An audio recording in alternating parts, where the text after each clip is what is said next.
for the Wednesday opener.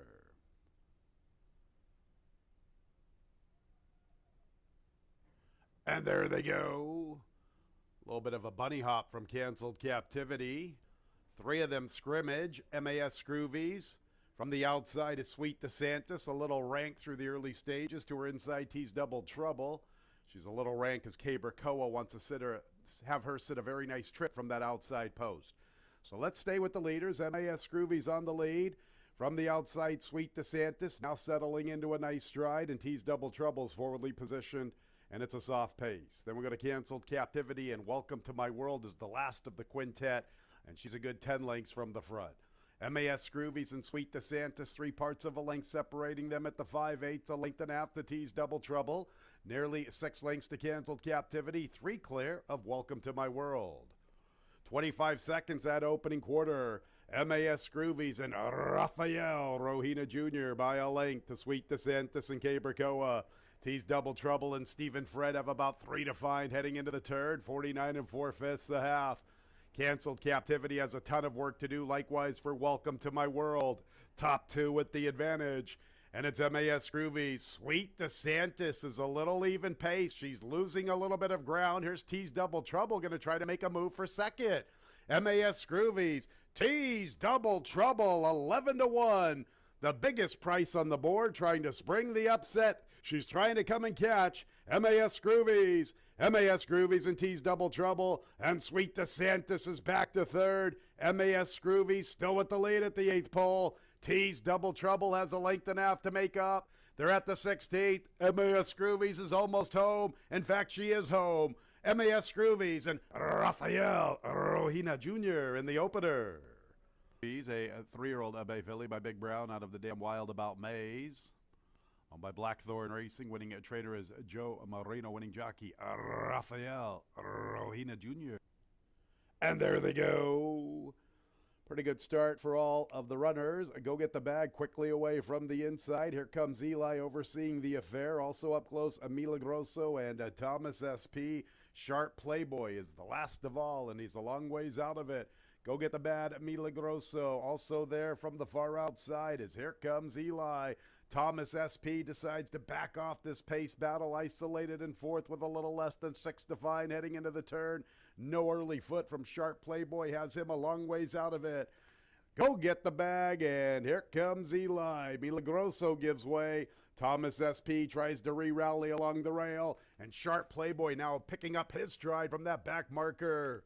Go Get the Bag, and Here Comes Eli. Go Get the Bag, and Andre Worry. Here comes Eli and Christian Navarro right alongside. And Sharp Playboy continues to advance from the far outside. He's putting in a good final quarter of a mile. Looks like third is going to be his best opportunity, but he is trying to gain gradually on these leaders. Still up front, Here Comes Eli. From the inside, Go Get the Bag. Sharp Playboy, too little, too late. Here comes Eli. Here comes Eli. Official winner of our second race. Once again, for Chapa. Was a late scratch. 6132 top 4, the early double 4-6, $10.40 a action. And there they go. Number 1 Dylan away a little slowly, and Trelad also not that quickly away, so the advantage early is with Warallo. Warallo has the lead from the far outside. Riders Regret tries to stay close. Trelad going to try to win from off the pace this afternoon, maneuvering a little bit off the rail. And number 1 Dylan is the last of the quartet, and he's a little less than 5.5 off the lead. So Warallo easily crosses over and makes the pace, has the lead heading into the turn from both Riders Regret and Trelad, who comes with his run 3 wide.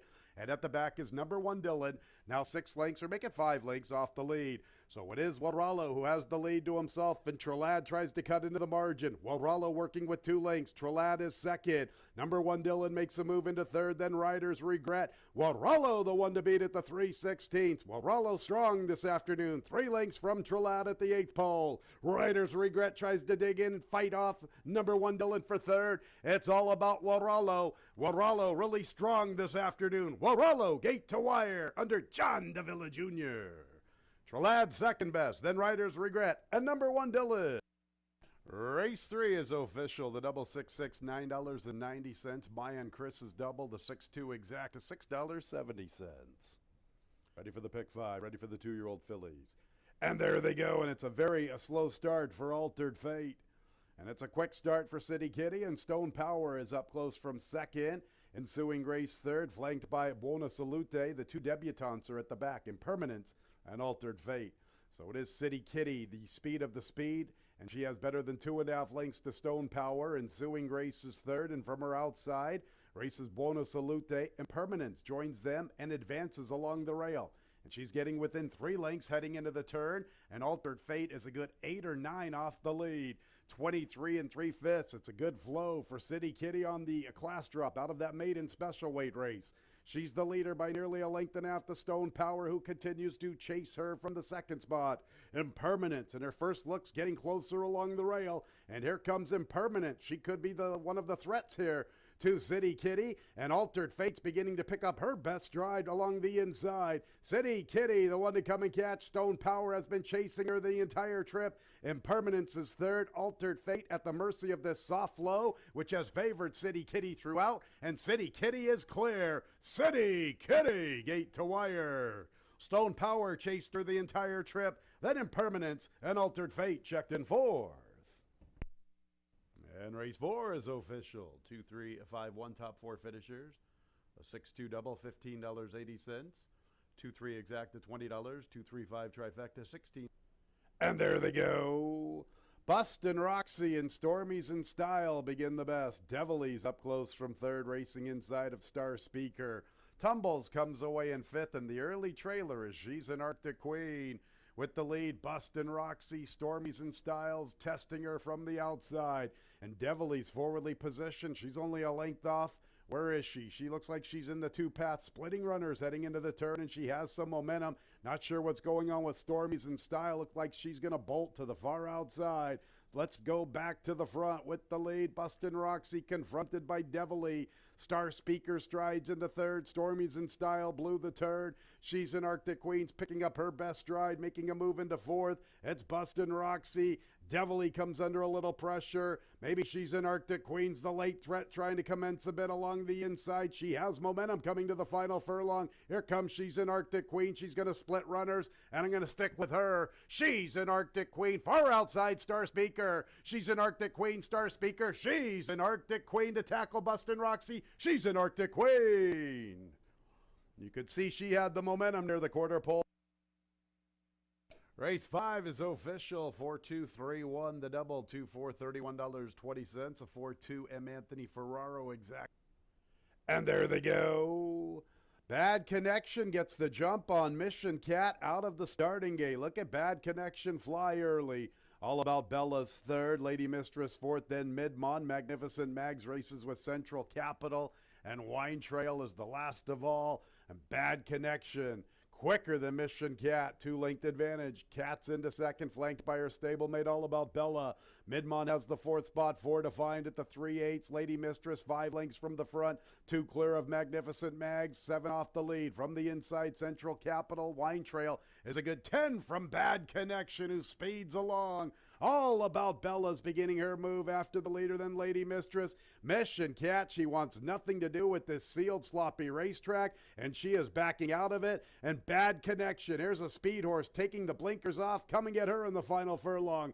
All About Bella's second, then Lady Mistress. Wine Trail's putting in her charge to the far outside. Lady Mistress is going to try to blow this one up. Bad Connection's getting a little leg worry. Here's Lady Mistress to the outside at 31-1. Is she there? That's the $64,000 question, lady. Race 6 is official. The double, 4-6, $176.50. 6-4 already. And there they go. Mad Magic is showing some pace. Haneni wants to go on the 2 path. Also up close is Tizza Brown. Strategy for you from the far outside. Here's one of the fillies, 3 cups full, advancing into the 5th spot. Krog Patrick comes away in 6. Here's the other 3-year-old filly, 'Cause I'm Elegant. Mobot is towards the tail, right alongside Amali Can Dance. Haneni, Tizza Brown are 1-2, and Mad Magic stalking 3 deep and farther out. Strategy for you. Pink Silks 4 deep, entering the backstretch. 3 cups filled midfield. 3 cups full is midfield, and she's about 5 or 6 off the leaders along the inside. A break of at least 4 lengths to 'Cause I'm Elegant. Ali Can Dance advances from the outside. Krog Patrick second last. Mobot a late runner. doing nothing yet. He's at the back of the pack. So it's Haneni and Tizza Brown, and now Strategy for You makes his move into third, and Mad Magic has lost a couple of spots. He's back to fourth, somewhat being pushed on from the outside. Looks like now he's going to try to re-engage Strategy for You for third, so here comes Mad Magic. Mad Magic now has momentum at the 3/8, and he closes in. Also closing All He Can Dance, but Mad Magic's the one to recognize at the 5/16. He's going to get the lead, and he's going to get first run on All He Can Dance, 'Cause I'm Elegant, and Krog Patrick. Mad Magic has come away with the lead. All He Can Dance to the outside makes his move into second. Haneni's back to third. Then 'Cause I'm Elegant, Krog Patrick. And from the inside, there is Tizza Brown, but he's fading, and it's all about Mad Magic. Race 7 is official. The double 6-7, $82.50, 7-9 exacta, $6.30, 792 trifecta. And there they go. Sweet Sugar Baby part of the pace. Super Slide is showing good speed from the far outside. Looks like she's going to be the quickest. There's Jackie Be Good striding into third. Then Subtle Giant, Tracy's Girl, and Yes, Your Honor is the last of 6. And Super Slide has the lead. The killer crossover for Super Slide. She leads by better than a length to Sweet Sugar Baby. Jackie Be Good's in a tight spot from the rail right off the leaders. And the nightcap is official. 7-8 late double $9, 8-5 exacta $19.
Good morning, ladies and gentlemen. Welcome to Finger Lakes Gaming and Racetrack. At this time, please rise for the playing of our national anthem.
Pleasant good morning, ladies and gentlemen. Welcome to Finger Lakes Gaming and Racetrack. Our Monday opener at 12:15. 8 races with a fast racetrack. One-day pick six carryover starting in the third.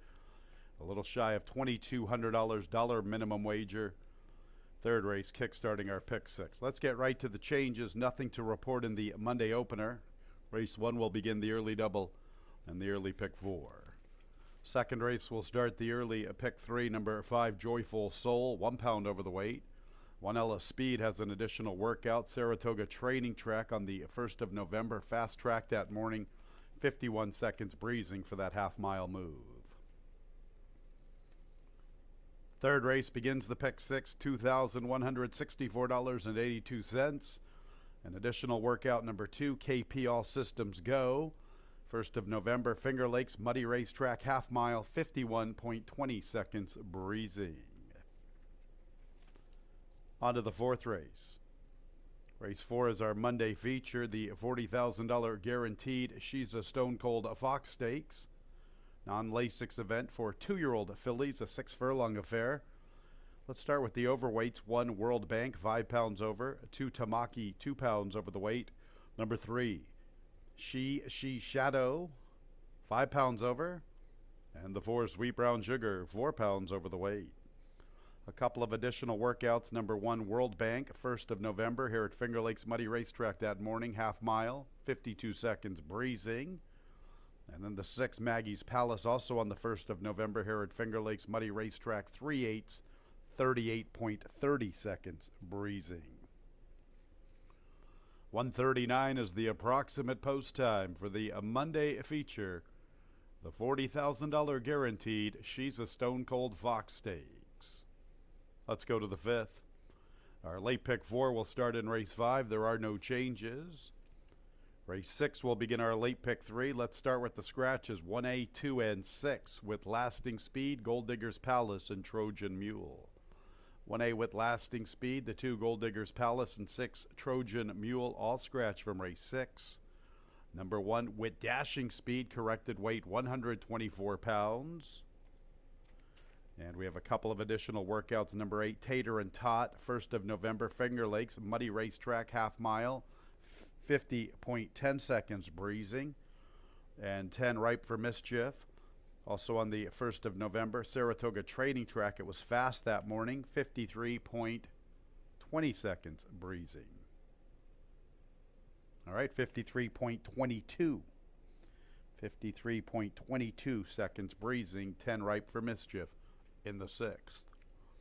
7th begins our late daily double. No changes in the 7th. And then we go to the nightcap, our Monday nightcap. Scratch 1, Devious Mo. 1 Devious Mo scratched from our 8th and final, the Monday nightcap. 8 races, fast racetrack. We start the day at 12:15. Final 9 days here at Finger Lakes Gaming and Racetrack for the 2023 season. DRF.com members take advantage. Free Finger Lakes past performances this afternoon. Easy to sign up, free to be part of. DRF.com. Log in and take full. Get those PPs, fans. Take full advantage of free Finger Lakes past performances on DRF.com. Enjoy your Monday. Up next, Dave Mattice.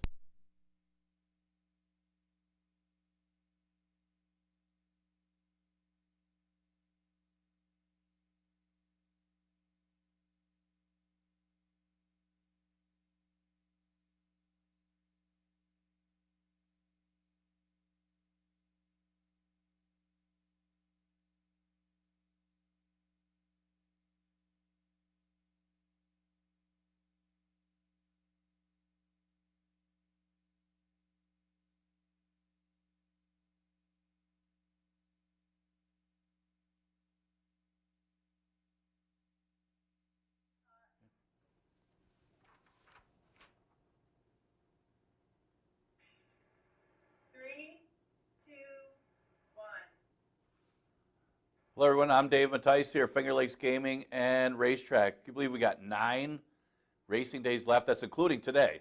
8 racing days after today. So it is counting down for the 2023 season. Also getting a little colder. Of course, you get the wet Novembers as well. So there is a chance of rain today. We are going to start off as fast. Today we run a stakes race. Actually, our last 2 stakes races of the season are today and tomorrow for the 2-year-olds. Today is the She's a Stone Cold Fox Stakes for the 2-year-old fillies. That'll be race number 4. And then tomorrow will be the Tin Cup Chalice Stakes. That's for the boys. But the She's a Stone Cold Fox Stakes, named after the great She's a Stone Cold Fox, probably the best 2-year-old New York bred filly ever, as she was even entered in the Breeders' Cup that year against Open Company. She didn't fare too well, but those are some tough horses. But what a year she had. She won the Lady Finger Stakes, followed up with a victory in the New York Breeders' Futurity. This race named after, of course, Mike Ferraro Jr. Was the trainer of She's a Stone Cold Fox. He will make the presentation for the stakes race today. We got some close races in our jockey and trainer standings to finish out the season. You got Emmanuel Di Diego, just 2 wins ahead of Kiberkoa. That's close. And Barrow and Engelhart are really close. Looks like Barrow has a good chance to win that trader title, as he's got more horses in, at least the next week or so. I don't think Chris Engelhart is a horse in today, so he can jump ahead of Chris Engelhart today. He's got the favorite in the stakes race as well. Yeah, so a lot going on. Remember, 12:15 first post today. It'll be 12:15 first post for the remainder of the season. Look at today's first race. A 5,000 claimer going to mile 70. Yeah, I mean, Color Commish looks to have the edge on these. A little concerned that he hung a little bit in his last race, but it was also a case of persistent danger, dropping in class from an allowance race, even though that was off a layoff. Had a more significant drop than Color Commish did, and just outkicked that one in the sprint. I think Color Commish might be better in a route than a sprint, so maybe he could take care of things today. You're going to get a short price, though, if you're back in this one. It'll be good to see Andre Worry back in the winner's circles. He just returned to the saddle a few days ago, and now will be a regular rider the rest of the year. It's too bad that he did have that injury, because he was leading all jockeys before that injury. Very good rider. He'll be riding in the next few weeks. All right, She Speaks Well was the one that I thought had the best chance to upset the favorite in here. Just hasn't really had good racing lucks, finding himself way too far back in the last couple of races. And I wouldn't say that the last race. Just got beat by a horse that was dropping in class. If Over the Cap's not in the race, obviously he would have been the horse to beat, and he obviously probably would have won the race. But the race before, he just got himself too far back. The pace wasn't that fast. Came rolling late, but just unable to make up the needed ground in that race. So stays at the 5,000 level. And again, he faced a Mike Ferraro tough horse last time. Today he faces a Jeremiah Engelhart horse that should be awfully tough. But he's the next best. I got him second. Nemo's Fortune, you can make a case for the numbers, but his lone win, he did take advantage of a paceless race, and the other speed that was in there just simply didn't go with him, and he was able to control the pace. But his numbers are better than the rest of them, but it does look like if he wants the lead from the rail, he's going to have some company. Might make it a little tougher for him, but he's another one that if you don't like color commish, you can make a small case for. I'll throw in Triton's Creed for fourth. He's another speed type outside of Nemo's Fortune. He kind of had things his way when he broke his maiden for 5,000. Wasn't as fortunate last time. He got pressed all the way. It all depends on the pace flow for Triton's Creed. But this is Michael S. Ferraro time of year. You can't throw any of his horses out. 6-5-1-4 in the first. Okay, speaking of 2-year-old fillies, the second race is for 2-year-old fillies. This one goes a route. Tricky race. You can make a case for a few of them. I mean, Jason Liam is the favorite in here. I didn't really love the last race for Jason Liam. I know it was a sloppy track, but I don't really have much excuse for it. So I'm looking elsewhere. I mean, Equanimous kind of has the numbers, but she hasn't had any route experience yet. So, and neither has Ella Speed, and those look like the two main rivals in here to JC and Liam. But I'm going to go with Ella Speed. I mean, she's been well met. Her first career start, she ran into a pretty tough one in the slop for Carl Grusmark and didn't run that badly. She ran third in that race. Ambitiously placed, we'll say, trying to race in New York. But here's the thing. They bet her. I mean, they bet her down to 2-1, and she had an excuse in there as she clipped heels in that race. So, you know, if they liked her enough to bet her down to odds of 2-1 in that 2-year-old filly race in New York, don't you think she's going to be tough in here? I mean, she adds blinkers. See if that helps her from the rail. May put a little more focus in her. The only downside I had on Ella Speed is she's supposed to like an off-track. She had huge off-track numbers, but she caught slop the first two races. Supposed to win on both of them, but she has excuses. I mean, first start, maybe she wasn't as sharp on her first career start, and she ran into a real good one. And then her second career start, well, she clipped heels. So you can make a strong case here for Ella Speed to improve stretching out. And she doesn't have bad numbers for the route. I like her chances. I got her on top. Same thing with Equanimous. I mean, Equanimous doesn't have any route experience, but she does have experience overall. So you think fitness with 4 starts shouldn't be an issue with the stretch out. She ran into Sweet Brown Sugar her first start, and that horse was impressive, drawing away. I have a dam by Hardspun. I know the only win for that dam was in a sprint, but the breeding is there overall that she shouldn't mind the extra distance. She just hasn't had the route experience yet. At least JC and Liam has. Maybe she can improve off of the route races last time. And, you know, maybe it was the slop, but, I mean, you know, maybe Tamaki, the winner, was much better. But, you know, the pace flow didn't quite go her way either. But I don't like how the other one drew away from her. We'll see how good that one is in the stake. But I just would like to see this horse run better. She's going to have to run better to win here than she did last time. But, you know, it was a slop. It was the first time routing at Finger Lakes after running at Churchill Downs. I mean, why is this horse at Churchill Downs? I mean, they must have thought well of her to even try her at Churchill Downs, but I'm going to use her third. Joyful Soul's another one that could improve, going to Louis Perez, who's had a hot hand, or did last week. Had a couple really nice days last week, did Louis Perez. You know, maybe it was a slop last time that this horse didn't run so well. Never really in it, was wide. Give her another chance today. I would expect her to be a little bit closer. 1-6-4-5. In a tricky 2-year-old filly route race. Third race, an 11-9 claimer going 1.70 miles. I'm going to take a little bit of a shot in here. I'm not sold on the horse going turf to dirt because the only dirt race that the horse had, or it has had a couple of dirt races, but not big numbers on the dirt. So I'm going to go with a drop down in here for Donna Beretta in Crypto Causeway. I mean, this horse has run against some tough horses in those lifetime allowance races, running against Shanty Shack, Leo and Royal. Doc Advantage last time, finally got a trip and won. And that was a tough field overall with Street Cop Officer and Win Giant in the race. I think any of those top 3 would beat this field. So I think he has a chance to beat this field, even though he probably ran one of his worst races to date this year anyway. He won earlier this year against Tiz Lucky. I mean, it was one of those races where everybody else had horrible trips with the exception of the top two, but he was able to pass Tiz Lucky, who controlled the pace up front. It was a good inside day where everybody else went outside, so he got a trip, but he also beat Tiz Lucky, who's a pretty good one in the conditions. So I'm going to give him a chance on the drop in class. He's 7-2 morning line, so you're getting a little bit of price in here for Crypto Causeway. Jinsu Warrior's one of those horses, got over bet last time.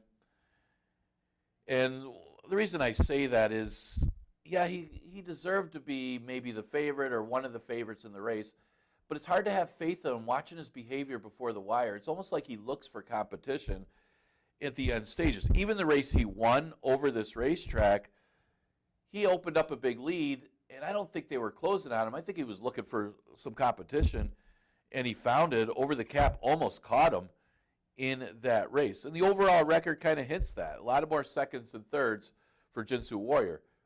He's still better than most of the horses in this race. And with the right type of trip, he can win. It's hard to leave him out. And the real tricky read is KP All Systems Go. Horse going turf to dirt. And, you know, he did have an excuse last time. He was off slow, never really in it, and he did close a lot of ground on the turf. Is he as good on the dirt as the turf? Well, doesn't have to be, as he's making a big drop in class and has to be considered in here. Central Love is another one. Yeah, he kind of battled a little bit last time before getting passed by What's My Category. What's My Category, though, doesn't win that often, so I don't know if that was as tough a race, although he did finish ahead of Ginsu Warrior. And it all depends on what Central Love and Ginsu Warrior too, because those two did hook up in the battle in that race. Does Ginsu Warrior being outside kind of back off to Central Love today, or does he go at him again? I mean, that's the key to the race. I mean, if he goes after him again, it could depend on how this track is playing, whether it's favoring the speed type. But if he lets Central Love go a little bit, that really favors Central Love in this race, and he has a chance to win. That's the key to the race, though, what Jinsu Warrior does from the outside, because let's face it, the two of them hooked up last time, and neither one of them won, although both of them ran pretty decently. All right, fourth race is our feature. It is for 2-year-old New York bred fillies. Just 2-year-old fillies. It is not restricted for the New York breds. 2-year-old fillies. The She's a Stone Cold Fox Stakes, as you do have a Florida bred for Jeff Engelhardt in there as well. So it's a good race, a good competitive race. I don't see anybody being ridiculously outstanding in their maiden victories that they should be 1-5 in here. I do think Sweet Brown Sugar's race was impressive enough that this horse has got to be the horse to beat. It's almost like this is a two-lifetime 2-year-old race overall, and that's kind of how I look at it, because you do have horses off the. I think half the field are maidens, the other half all just broke their maiden. You know, you got Tamaki, who did it going long in the slop, so is that kind of a negative? Didn't run bad in her debut. Sweet Brown Sugar's got the best number off of her debut victory. And Maggie's Palace won in her first start, and she beat a good field. The horse that was second was a really good one. That was actually the first win from that damn Sister Margaret. Yeah, it's hard not to like Sweet Brown Sugar off of her victory, but let's face it, these are 2-year-old fillies. I mean, going by past performances, she's obviously the horse to beat. But remember, you got a couple firsters in here. You got a couple horses that could improve off of their races, and who's to say Sweet Brown Sugar didn't hit her ceiling, or does she improve off of that race? She may not need to win the stakes race. Obviously, she's the horse to beat in this race. She's out of Rachel's Blue Moon, who was a pretty decent one. I think Ray Gutierrez rode that horse. The 6th horse, Maggie's Palace. This was at a Sister Margaret who ran in New York. Her best finish was she did run 4th in a stakes race. As mentioned, this is the first winner out of that dam, and she won in first asking, being a pretty good field. She did get a pretty nice trip under Jackie Davis to win that race. She tried the Ladyfinger Stakes. I thought she ran pretty decently. You know, she couldn't really work out a trip the way things were, and it was a much tougher field with Solo Shot kind of controlling things in that race. And Solo Shot would beat this field pretty easily. I'm using her second, Main Threat. And remember, She's Shadow is a Florida bred against mostly New York breds in this race. I think they're all New York breds in this race with the exception of She's Shadow. And her first start was at Saratoga. She wasn't really competitive in that race, but she caught a muddy off the turf race, and we'll see how she does second time out. She's bred more for the turf than the dirt. I think the Dam's only win was on the turf. So see how she handles the surface today. I will throw in the firster for fourth. Hard to really like anybody else. I mean, I don't put much stock in Tamaki's win because she controlled the pace in a route. She was supposed to beat that field. I don't know. Unbridled Sister's another one to consider. Has got good works for the debut, maybe more of a super player. 4-6-3-5 in the Stone Cold Fox Stakes. Should be a pretty competitive race, as should the 2-year-old race tomorrow, the Tin Cup Chalice Stake, named after the great Tin Cup Chalice. 5,000 claimer, never won 2 condition, is the 5th, going 1 mile and 70. Yeah, 3-1 on Stormandy. Off of the last race, I mean, it did finish 4th, but I thought that was a tougher 2 lifetime field than this field is. And by the numbers, I know he's not really that competitive. He's no better than 4th over his last 4 starts. But you look at the rest of this field, I think his numbers are good enough to beat these, and maybe he just needs a little better trip to get it done. I mean, She Speaks Well, Up for Adventure. I mean, Up for Adventure is more of an underneath type, but Raw Courage was a drop down. She Speaks Well, I kind of like a little bit in the first as the main threat to the big favorite. Stormandy for Mike Ferraro, and this is Mike Ferraro time of year. Now, the drop down is the one with no name. Now, not much activity for this horse. There's only 2 starts this year, once in August, once this month in October, and didn't fare too well in either race. So real tricky read, dropping all the way to the bottom, but at least he's got a couple starts this year. And looking back to last year when he was running against restricted 2s and then the 3-year-old race, or the all 2-year-old races last year, tried him in the Sleepy Hollow. Talk about ambitiously placed. Obviously, he's got some class. This is a big drop and could just be the one. The Niz Barn going really well here late in the year. Reunion Tour, more of a deep closer last time. Made up a lot of ground. So he's not out of it.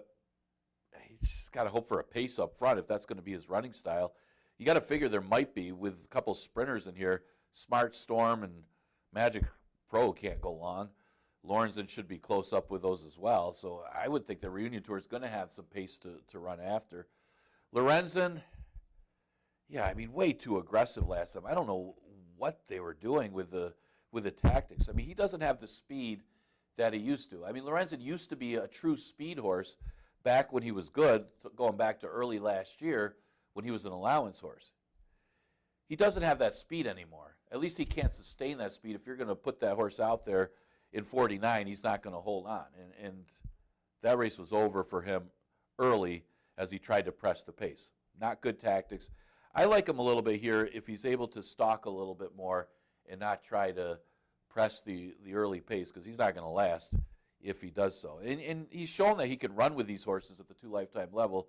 If you go back 3 races when he's not chasing or pressing, he could be right there with a stalking type trip and trying to make one run. I mean, he's not the same horse that he used to be when he could go out there and wire fields like he did against allowance horses. Maybe if he gets a 51, he can. All right, 6th race, scratch the 1A, Wit Lasting Speed, scratch the 2, Gold Digger's Palace, and scratch the 6, Trojan Mule. I think it's a half to one of the horses earlier. I think it was, the first for Nerco Huertas. All right, so this race is probably the toughest one of the day, and I like this race because of that. You got a bunch of maiden horses. Some of the better, classier, well-bred horses that you would like in here are off layoffs or not much or very lightly raced, so that makes it a tougher race. I'm going to go with the horse Turf to Dirt in here. Ripe for Mischief has simply run against better horses. Now, he's had a lot of chances in only one dirt race back in December, and he chased and faded in that race. But I think he could get in contention here. I think he's helped by the scratches a little bit, that he could get an outside stalking trip. That was his only dirt attempt, was in December.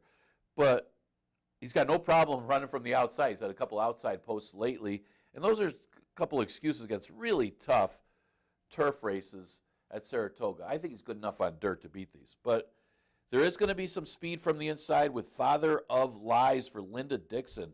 Talk about a well-bred horse, and another one coming off a layoff. Father of Lies running on the turf the last couple starts. Last race was in May, so there's some time away from the races for this horse. Now, the dam was graded stakes place. Now, she did try different surfaces, but I think that was at Keeneland that she was graded stakes place. But most of her wins, or all of her wins, were on the all-weather surface. So interesting to see how Father Lies handles the dirt. If he does, he's going to be tough in here. He is off a layoff, but he's got good early speed. There is some other pace in here, but I think he's the quickest. The 8 he's quicker than Cadillac Kid if he can run like he did in his debut. Tater and a Tot's another one that has shown some talent early in his career. This will be first time against older horses, as he's run against restricted 2s and 3s, trying a New York Stallion Series stakes race in the mud. Obviously, he didn't fare too well in that. Actually, his last couple starts aren't as good. But if you go back to September of last year, this horse was running pretty well and was well met. Now, off a long time. He's been off since January. Adds Lasix. Could be any kind in here, but he could be a good kind and win this race if he can run back to that third-place finish as a maiden 2-year-old. The 9 is Sinaloa. I give this horse a chance here. I would have liked to see this horse go long and get some racing luck. And that's the main thing. This horse has had no racing luck after a good second-place finish after Pot of Gold. Then just, too far back. The last race, obviously, at Belmont Aqueduct, I think that was a little overmatched in that race anyway. But the pace got away from him with a bad start when Nemo's Fortune was able to completely control the pace. This one would have been the other speed in there, would have been right on that one's hip, if anything, and probably would have won the race, or at least had a chance to win the race. So because of the bad start, got caught back behind horses, too far back, and had no impact. The question is he going to be as good going short if you go by that race before when he ran a good second? That's the question mark. But if this pace backs up, look for Sinaloa to be closing late. Again, he's had some bad racing luck the last couple starts, and one of those races at the Belmont at Aqueduct track. So I'm going to go with Sinaloa in the number. We're going to go 10, 3, 8, 9 in race number 6. 7th race, a 5,000 claimer, going a mile and a 16th. Another one where I'm getting a good price morning line. I don't know, is Parade Field at 4-1 here? Shouldn't this horse be one of the favorites, or maybe the favorite in the race? I mean, he's going good. I mean, I'll take 4-1, definitely. But he's been running against tougher most of the year. He dropped to 5, ran a good second in one of those races, then stepped back up and ran 4th behind our man Mike, ran against Jitter Juice, and then that long marathon last time was just too far and ran against Kodiak Brown. Numbers-wise, let's draw a line through the last race. Maybe he just didn't want to go that far where a lot of horses don't. And you got to get a perfect trip if you don't anyway. And he didn't. He didn't get that kind of a trip. It took 3 minutes. Okay, previous starts, though, are good enough to beat this field. Parade Field at 4-1. I would take 4-1. If he runs his best race, he's going to be tough in here. I got him on top. Runabout, yeah, I mean, this horse just did not get a good trip against Lucky Manny when they faced. I thought he got the worst of it, and I thought he actually ran better than Lucky Manny, outran him anyway, as far as what he had to endure as a trip. I mean, he made an early middle move, I should say, because the pace was slow up front, but he was wide making that move, and then he found himself drifting into the bad part of the track late and got nipped. I thought that was a big effort for Runabout to run second in that race, and it showed. He followed it up with an easy victory against a softer field last time. He was supposed to win. Now he tries to get revenge on Lucky Manny and others in this race. One of the main threats in here. Same thing with Lucky Manny. I mean, Lucky Manny did finish ahead of him. I did think Runabout ran a little bit better race than Lucky Manny, but he lost, so that doesn't matter. I mean, what matters is who finishes first, and Lucky Manny did that day. So you got to consider Lucky Manny as well. Just the horses on the numbers should be tough when you're staying at the 5,000 level after running against allowance horses in the prior starts. Easy Shot looked dominant in victory against an easier field last time. Man, he looked good for Jeff Engelhart, and I think it was the Glendon Hemmings factor coming into play with that victory. I'm going to go with a 6-7-2-3 in the 7th.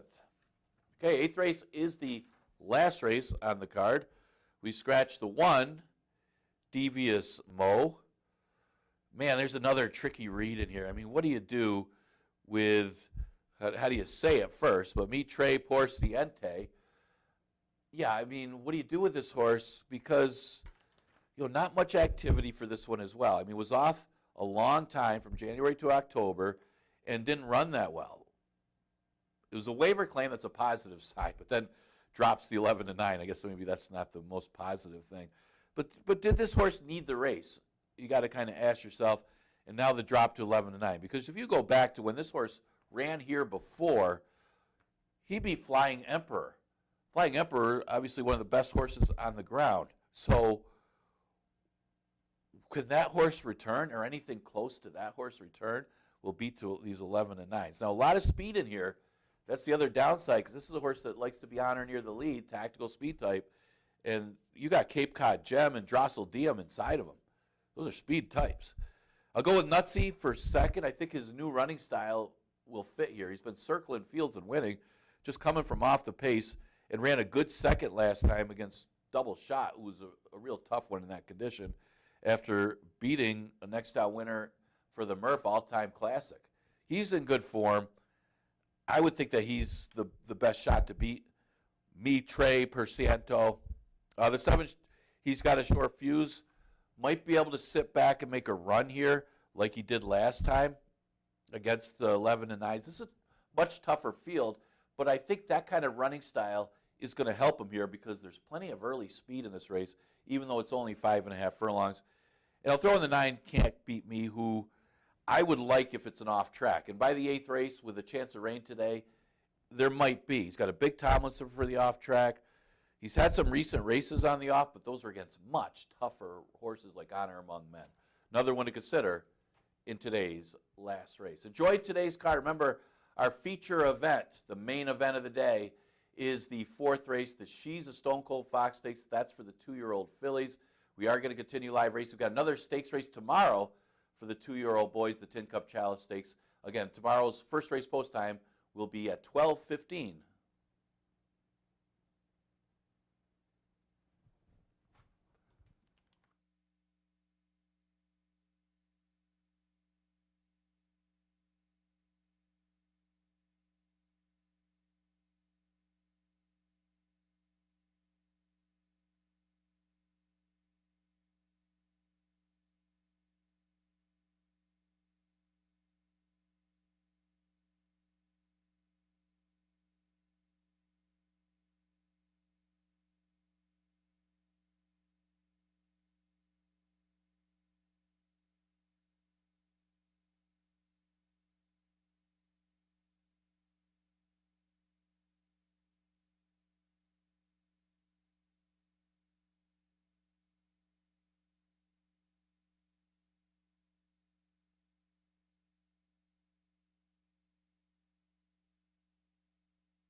Coming out of the track for the Monday opener, 1 mile and 70 yards. 3-year-olds and up, now winners of 2 races, $5,000 claimers. No changes, fast racetrack. Here's the field, beginning with the 2, Riley B. and Jackie Davis.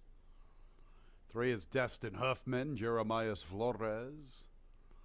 4 is Triton's Creed, Louis Perez. 5, She Speaks Well, Rafael Rohina Jr. Big favorite is the 6, Keller Kamish, Andre Worry, 1-4 on the board. Skipping the parade was 1, Nemo's Fortune, Jose Baez. Race 1 at 1 mile and 70 yards, $5,000 claimers. 3-year-olds and up, now winners of 2 races. Once again, the Monday opener is clear of change, a fast racetrack. Race 1 begins the early double and the early pick 4, a little more than 3 minutes until post time. Track announcer Tony Kalo up here in the booth. A little early for this big man to be calling some races with this new post time 12:15. But hey, we've got to get underway and get done before it gets dark. It will be getting dark very early. Just 9 days left here at Finger Lakes Gaming and Racetrack. Monday, Tuesday, Wednesday for 3 more weeks. 12:15 first post. Fans, today's a great day to be playing Finger Lakes. All you have to do is go to drf.com and access some free Finger Lakes past performances. Just got to be a member, and it's free to sign up to be part of that drf.com. Take advantage. Free Finger Lakes past performances this afternoon. You can also access free Finger Lakes past performances on our website, fingerlakesgaming.com. Click on the racing tab and scroll on down to free digital program. An 8-race card. We have that one-day pick 6 carryover that will begin in race 3, a little shy of $2,200. And don't forget, our pick 6 is a $1 minimum wager, an old school traditional style pick 6 that gets underway in race 3 at approximately 111. Let's get through this opener. Obviously, 6, Keller Kamish warrants to be the big favorite. No surprises there on the board that this horse is taking all the love at 1-4. I'm going to make him my second pick. You know, that's my style. I like to try to beat these short price favorites. What about the 1, Nemo's Fortune? You know, let's just forgive the recent race. I know it was his first start against winners, but it was the very first time he ever ran over a sealed, sloppy racetrack. He's somewhat into the race early before tiring. You know, maybe he just didn't like that sloppy racetrack at all. Who knows? Maybe something went amiss. Maybe he's just not quite as good as what we maybe thought he was. He's in for 5. I like the aggressive placing. Dana Saul's done a good job this year. Look at her statistics, fans. 23%, 26 starts in the form, 15 firsts and seconds. She won a race at Saratoga. She's having a great year. Props to Dana Saul. And here's Nemo's Fortune, who was good enough to win a maiden special weight race 2 races ago. I'll tell you what, the races when he ran second in back-to-back affairs in July and August, those are the 2 races I like. American Howlight, the winner 4 races ago, came back the other day and ran 3rd against allowance competition, non-winners of 2 lifetime. The horse who beat Nemo's Fortune 3 races ago, that's the one to talk about. Street Cop Officer. He's already gone on to defeated winners. He won the 2nd allowance non-winners of 2 lifetime on, I believe, early October the 2nd, somewhere in that ballpark. Came back on the 25th of October and ran a very good 3rd against the allowance and 3L ranks. Forget about the sealed sloppy racetrack and get back to the fast track, an inside post, 7-2. I'll take my chances with Nemo's Fortune. I am concerned about the class drop, but I'm willing to forgive the recent race. After that, I looked at the 5, She Speaks Well, 3rd and 2nd in his last 2. Not much of a winner, 1 for 17, but hey, he's been in good form, and he has the ability to make up ground in the lane. He did win a very nice maiden race earlier this season. I know it was all the way to the bottom, but hey, he's all the way to the bottom today. She Speaks Well at a nice 6-1. And then the 4, Triton's Creed, who looked good, winning 2 back and didn't run too much in his first start against winners. I put him in the 4th slot. 1-6-5-4 for me in our Monday opener.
Nearing the gate.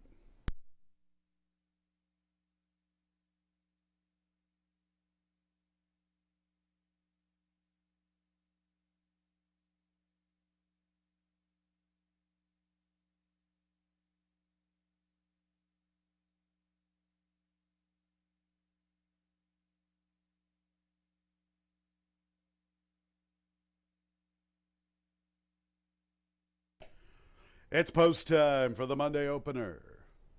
Big favorite is the 6 Color Commish at 1-4. A field of 6 to start our Monday card. Final 9 days here at Finger Lakes Gaming and Racetrack for the 2023 season. I don't know about you, but 2023 has gone pretty quick. Hard to think we're down to the final 3 weeks. All right, here's Nemo's Fortune. Here's Riley B. Destin Huffman will be next.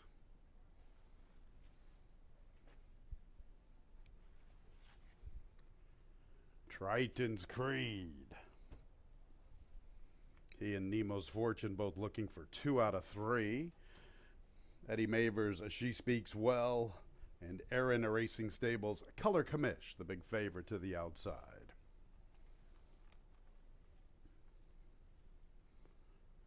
Color Commish.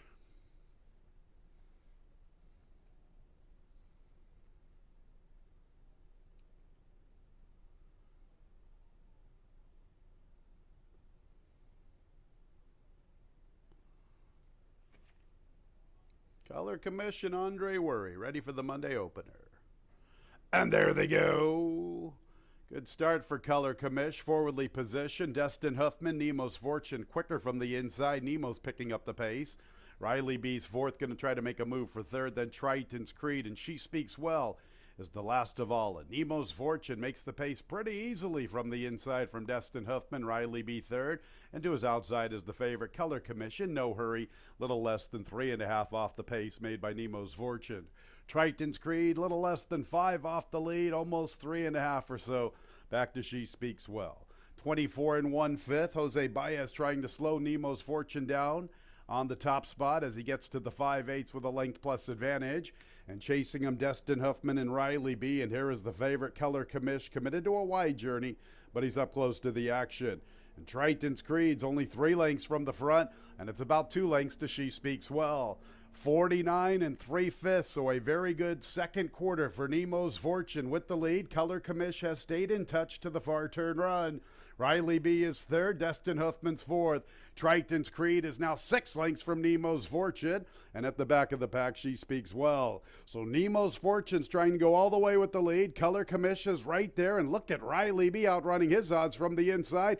Boy, Color Commish is all in at the quarter pole under a fierce drive, and he has just given up second to Riley B. So it's Nemo's Fortune with the lead. Riley B trying to post this upset. Color Commish is backpedaling. They're going to She Speaks Well and Triton's Creed. Nemo's Fortune needs this final furlong. Jose Baez was able to slow down that second quarter, and look at Nemo's Fortune keep on chugging to the wire. Nemo's Fortune in the Monday opener. Riley B, big effort in defeat, then Color Commission, She Speaks Well.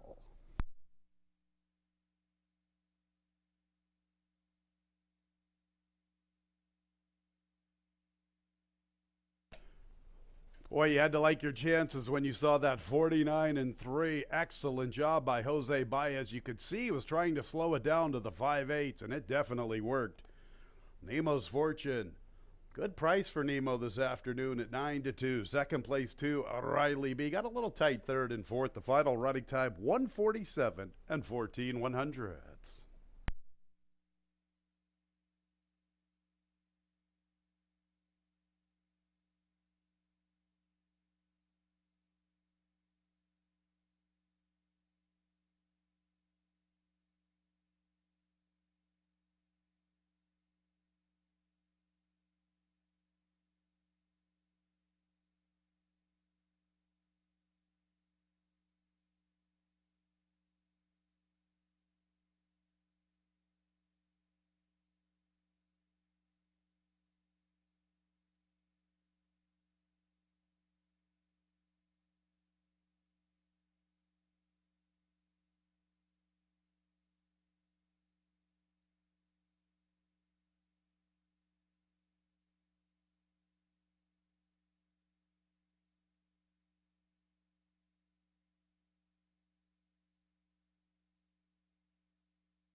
6 Color Commish checks in a third, a fourth place 5 as she speaks well.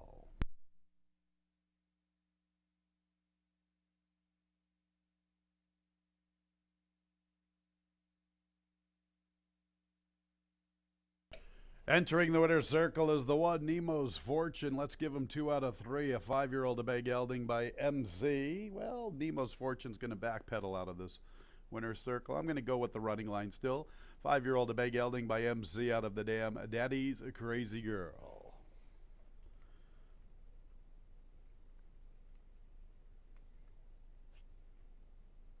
Nemo's Fortune is owned by Ashley Lilly. Winning trainer Dana Saul. Winning jockey Jose Baez. Nice ride by Jose, slowing down that second quarter. Nemo's Fortune, he's in the winner's circle. The official winner of the Monday opener. 1, 2, 6, 5 top 4 finishers. That exacta $124. The trifecta $71.50. And the 10-cent super $26.45. Second race 5 Joyful Soul, a 1 pound over the weight.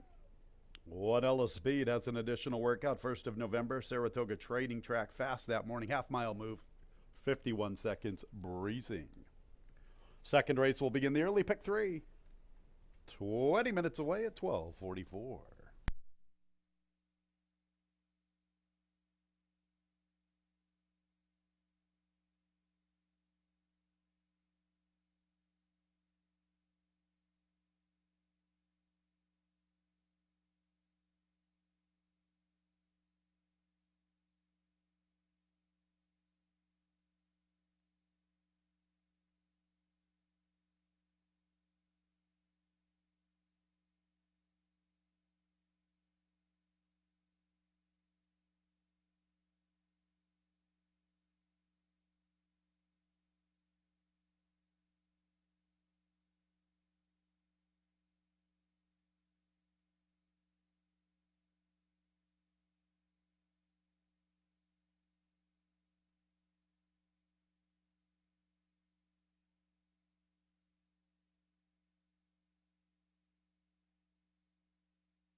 We're in the paddock for race number 2.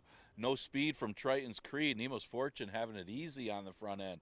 Jose Baez for Dana Saul. It's 2 wins in the last 3 starts for Nemo's Fortune, who dropped all the way to the bottom and got the victory in the first. Second race, a mile 70. This for 2-year-old fillies, a maiden race. And, of course, 2-year-old fillies are the main event in race number 4. The early speed, could be the one. Ella Speed stretching out. Will be getting a fast track for the first time after 2 straight off track. Of course, she's pretty well bred for it. She'll add blinkers for this race. Would expect her to be on the front end from the rail position. She ran against a tough one in her debut in Maggie's Palace, and then had clipped heels in her next start. Maidens 30,000s in New York. So a little easier spot, but she'll be stretching out for the first time.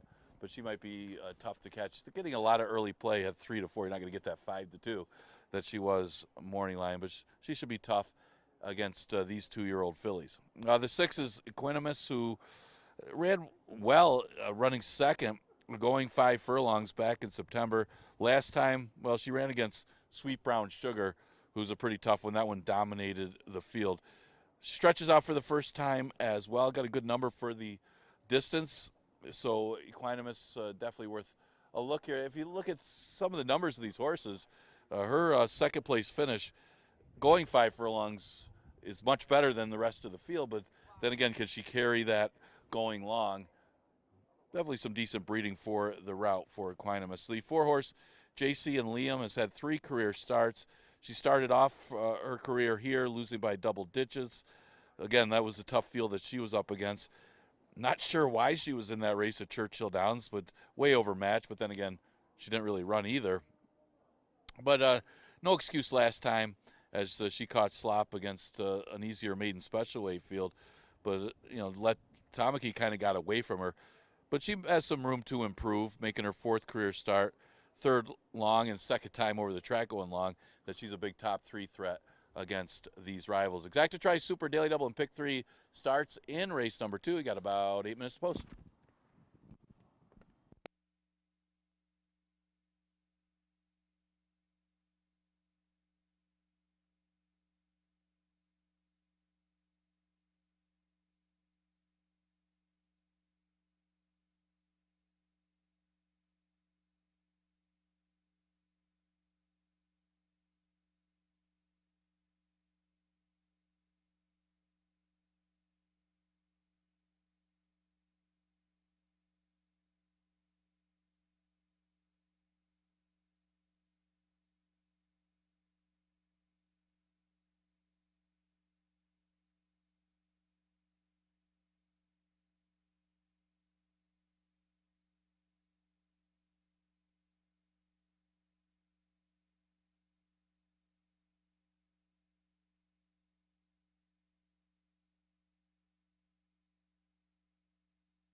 On the track, race 2, let's get to the field. Number 1, Ella Speed, Emmanuel Di Diego, the favorite at 6-5. Next will be number 2, Ida Denial, Stephen Fred. 3 is Nicolina P, Jackie Davis. 4 is Jason Liam, Andre Worry.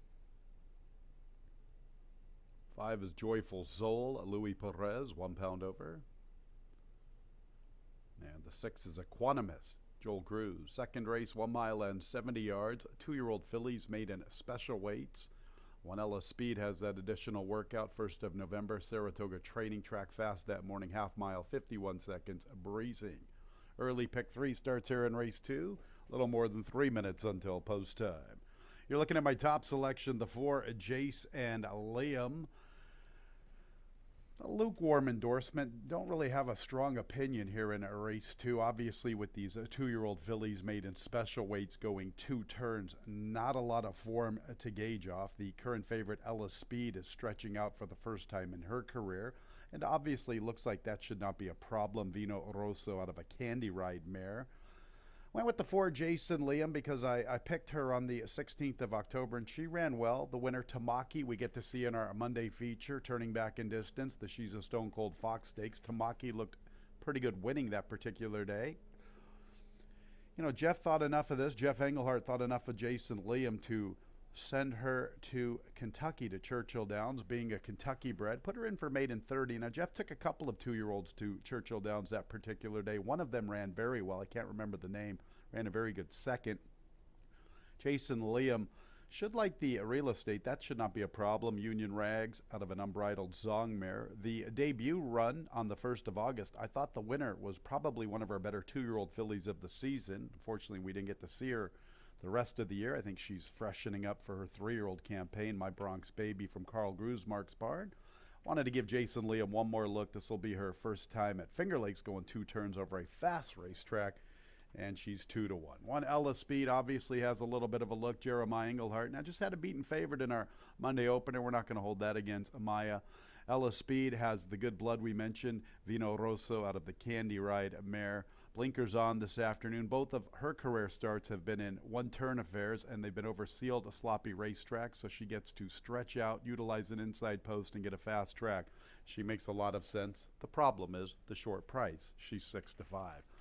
I didn't know where to go for value. You know, I'll talk about the 5 here momentarily. 6 Equanimous is my 4th selection. You know, Equanimous has a little bit of a look. A good race, too. She's a Bernardini on the 27th of September. I went and did a little bit more research and looked up Stormy Pedrin, the dam, and it looked like that gal was a little more successful with shorter races, so that's why I put Equanimous in the 4th pick. And then landed on the 5, Joyful Soul, as my 3rd choice. Now, she's the one that's offering us a ton of value, 17-1. I know it's a tough sell, but just listen to me. You know, this is her 5th career start. She's never run on a conventional dirt fast racetrack. All of her races here at Finger Lakes have been either sealed sloppy racetracks or the good racetrack 2-back. Then she runs over the Tapeta at Presque Isle on the 3rd of October. I thought with the blood, a macho man out of that Giants Causeway Dam, maybe take a look at her on a fast racetrack. The 6th of September work was a fast racetrack, and she had a good one. Thought I'd give her a little bit of a look. Trainers had a good meet. Louis Perez, the Diamond Man's been heating up the last couple of weeks, so put her in the 3rd slot. And then the 6, Equanimous, in the 4th position. 4, 1, 5, 6, tough to generate value. I'm hoping maybe this 5, Joyful Soul, can make a little bit of an impact at a big price. 4, 1, 5, 6 for me here in race 2.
1 minute until post time.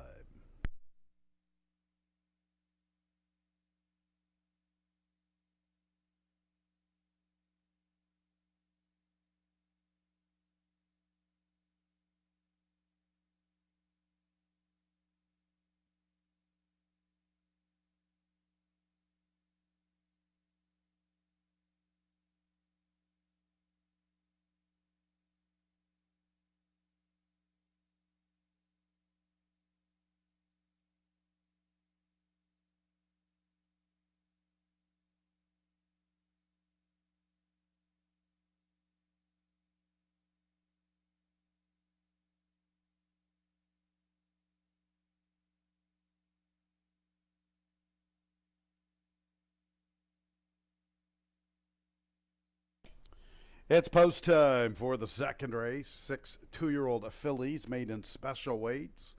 First leg of the early pick 3. 1 Ella Speed, 6-5 for Jason Liam, 9-5. 6 Equanimous, third selection, 3-1. The favorites in Ella Speed. Here's the big long shot, Ida Denial. Next will be Nicolina P.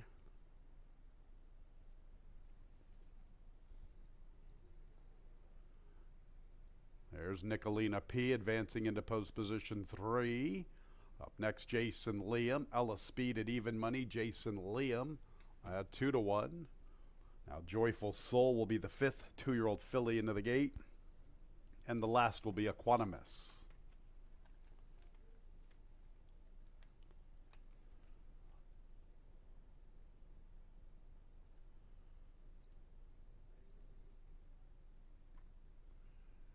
Ready for the early pick 3. And there they go. Very a slow start for Jason Liam. Joyful Soul is hustled away from the starting gate. Equanimous is showing speed. Ella Speed also gunning from the rail. Looks like she's the quickest. And Ida Denial's up close. Then Nicolina P. and Jason Liam was away slowly. She gets to the rail, and she's the last of 6. So Ella Speed has cleared away from Joyful Soul. Ida Denial third. Equanimous is in the 4th spot. Then Jason Liam and Nicolina P. It's a little less than 4 lengths off the lead.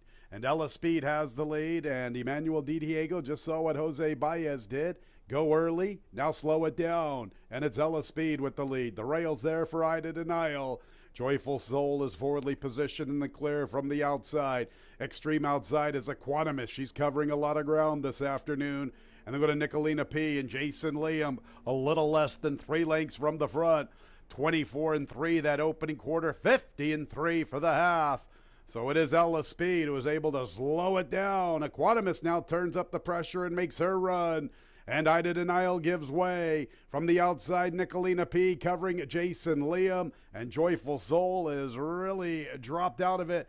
And it's Equanimous who has come away with the lead. Equanimous has the lead, and she looks pretty good near the quarter pole. Ella Speed is back to second. Jason Liam's a little even pace from third. Then Ida Denial, nothing from Nicolina P. and Joyful Soul. And it is Equanimous who has kicked clear. Equanimous has the lead. Ella Speed is second. Jason Liam's trying to close in from third, and she's getting closer. Here comes Jason Liam in the 3rd spot. She has a look. Jason Liam going to try to come back at these. Ella Speed, Equanimous. Jason Liam, Equanimous waited on rivals, but now she finds another gear. Equanimous. Better call Saul if you want the early double on this Monday card at Finger Lakes Gaming and Racetrack.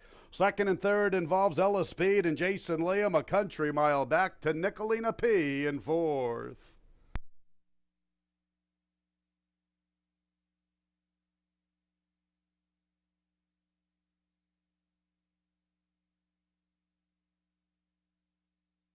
Well, some anxious moments past the final furlong. Equanimous kind of waited on rivals. Ella Speed re-rallied, might have reclaimed the lead. Jason Liam gave us a little look past the 8th pole. Cruzy was able to go to the left hand and get Equanimous to wake up for the final 16th. Equanimous hammered late, all the way down to 6-5. Photo for the place, 150 and 26/100ths. The final time in race 2.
One Ella Speed second. Third place for Jason Liam. Fourth place, number 3, Nicolina P.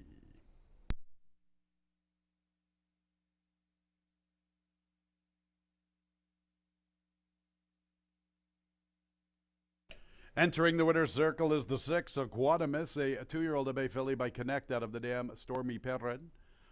Owned and bred in New York by Robert and Tammy Kilmasuski. Winning trainer is Beth Miller-Zoll. Winning jockey Joel Cruz. And race 2 is official. 6-1-4-3. Better Call Saul, early double. Dana and Beth Miller. 1/6 the combination, $42.80.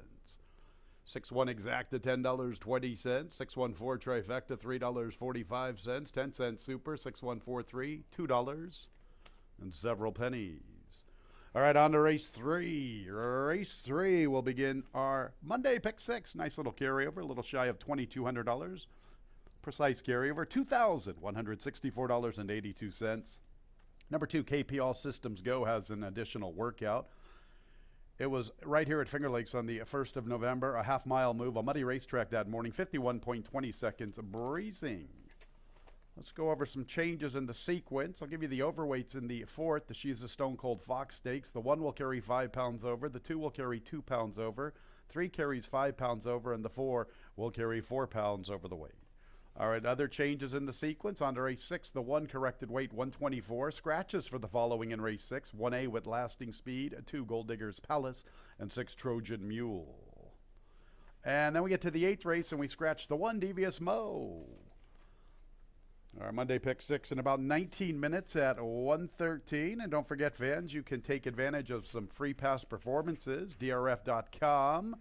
All you have to do is log in to your account, and you can get some Finger Lakes past performances. They are free, no purchase necessary. Take advantage. Got that little carryover to gun for. Got the pick 5 and late pick 4 coming up. Why not, fans? FingerLakesGaming.com. If you want to go to our website, you can also get free past performances. That's FingerLakesGaming.com. Click on the racing tab and scroll on down to free digital programs. So you've got a couple of chances this afternoon to get some free Finger Lakes past performances, drf.com, and of course on our website, FingerLakesGaming.com.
We're in the paddock for race number 3, and yeah, Ella Speed and Equanimus, they kind of separated themselves from the rest of those rivals. Equanimus, numbers don't lie, she did have much better numbers than anybody in the field. It was just a question of the stretch out.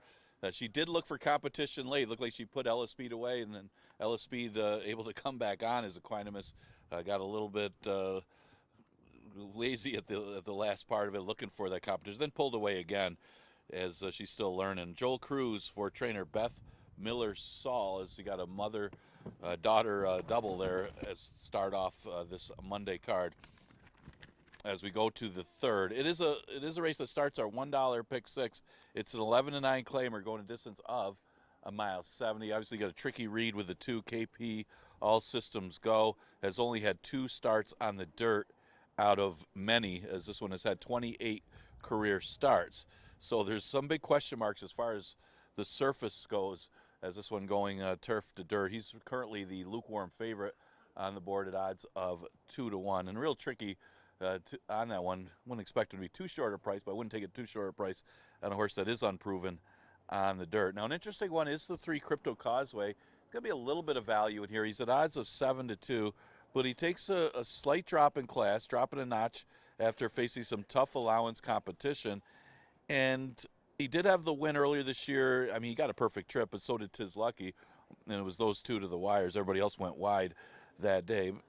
But he did run a good third behind Leo and Royal a couple starts later. So he's getting beat. He's not quite getting there against allowance-type rivals. So the drop a notch to the 11-9 might be what this horse needs, and he should be very competitive at this level. I might even have the edge on both of these. Ginsu Warrior's another one like that. He fits the level pretty nicely. He's just one of those that gets second and third a lot, and that's the issue with Ginsu Warrior since he arrived here. He did have the win over the cap when run 11-9, as it was more of him looking for competition as he opened up a big lead. And he even got the lead on Shanty Shack, but unable to hold those rivals off as he was not quite good enough against allowance horses. Last time got way over bet against similar, maybe even slightly easier, but I say that because he's just not a horse that wins a lot. But you got to use him in here. He looks like he's going to be a big top 3 threat. Hard not to use him in the top 3, but you're going to be holding your breath if he's got the lead late in the stretch. The 2 All Systems Go, what can you say? He's got a class edge on these rivals. It's just a matter of going turf to dirt. He's obviously a little better on the turf, and he actually got some good breathing for synthetic, even though he hasn't run on it. But KP All Systems Go, yeah, if he takes to the dirt, his numbers on the dirt aren't terrible. He's only had 2 starts to go off of, so that's what makes it tricky with KP All Systems Go. Obviously, taking the drop in class makes him a strong player. Then he got Central Love, because Central Love and Ginsu Warrior hooked up last time and may have been a factor why neither one of them won the race. Now, Central Love ran better as he had the rail, and he put away Ginsu Warrior, and probably will again today if the 2 of them hook up. So it'd be interesting to see if Ginsu Warrior decides to change tactics and do more of a stalking trip. Might help Central Love's chances if he's able to be let go on the front end from the inside. Well, those are some of the rivals for race number 3. Exacta Tri Super Daily Double Pick 3 and Pick 6 starts with this race.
Coming onto the track for race 3, 3-year-olds and up now winners of 3 races. Claimers 11-9, 1 mile and 70 yards the distance.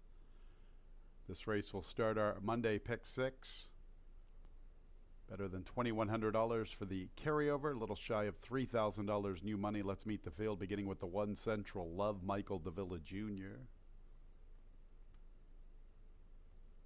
2 is KP All Systems Go, Andre Worry. He has an additional workout 1st of November here at Finger Lakes Half Mile. Muddy track that morning, 51.20 seconds breezing. 3 is Crypto Causeway, Jeremias Flores. The 2's the even money favorite. Onto the 4, Bert. Rafael Rohina Jr. 5 is Colton Goes, Stephen Frett. And the 6 is Ginzu Warrior with Christian Navarro. This race starts the pick 6, a little more than 3 minutes until post time.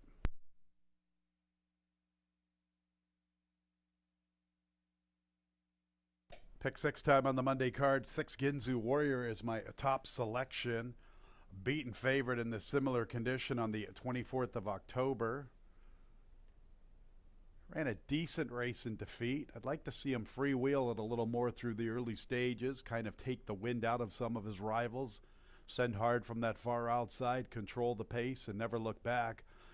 Liked his victory 3 races ago, liked his runner-up effort 4 races ago. Even the race on the 22nd of August was a good one. He's made a favorable impression to me since arriving here in late August.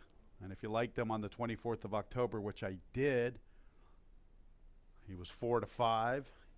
You got to come back at 7-2. That was the day we had the big pick 6. Huh? How about that day, fans? 24th of October. One lucky Finger Lakes fan won $106,000 betting our pick 6. What an accomplishment. What a hit. What a score.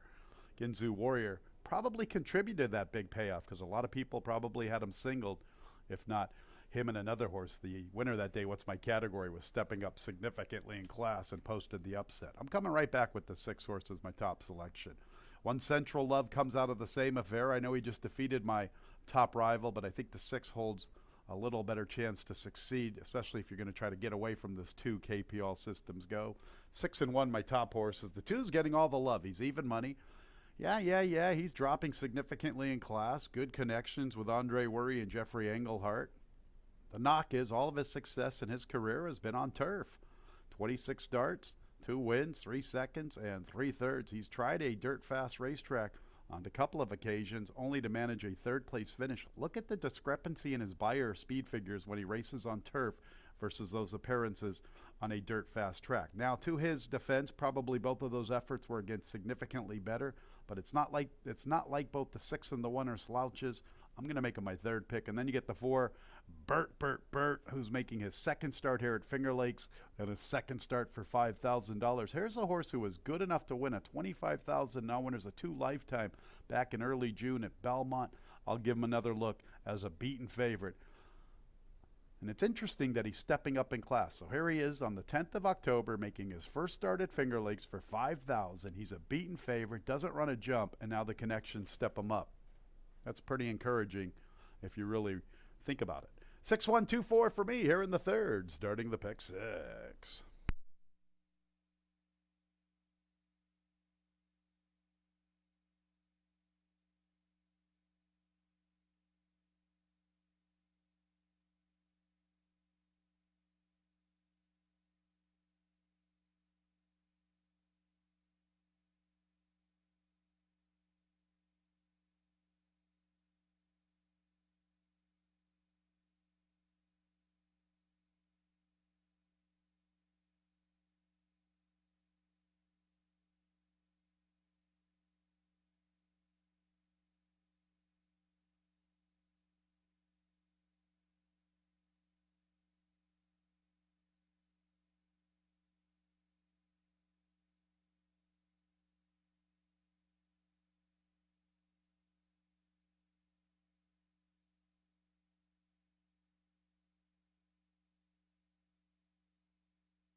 The horses are approaching the starting gate.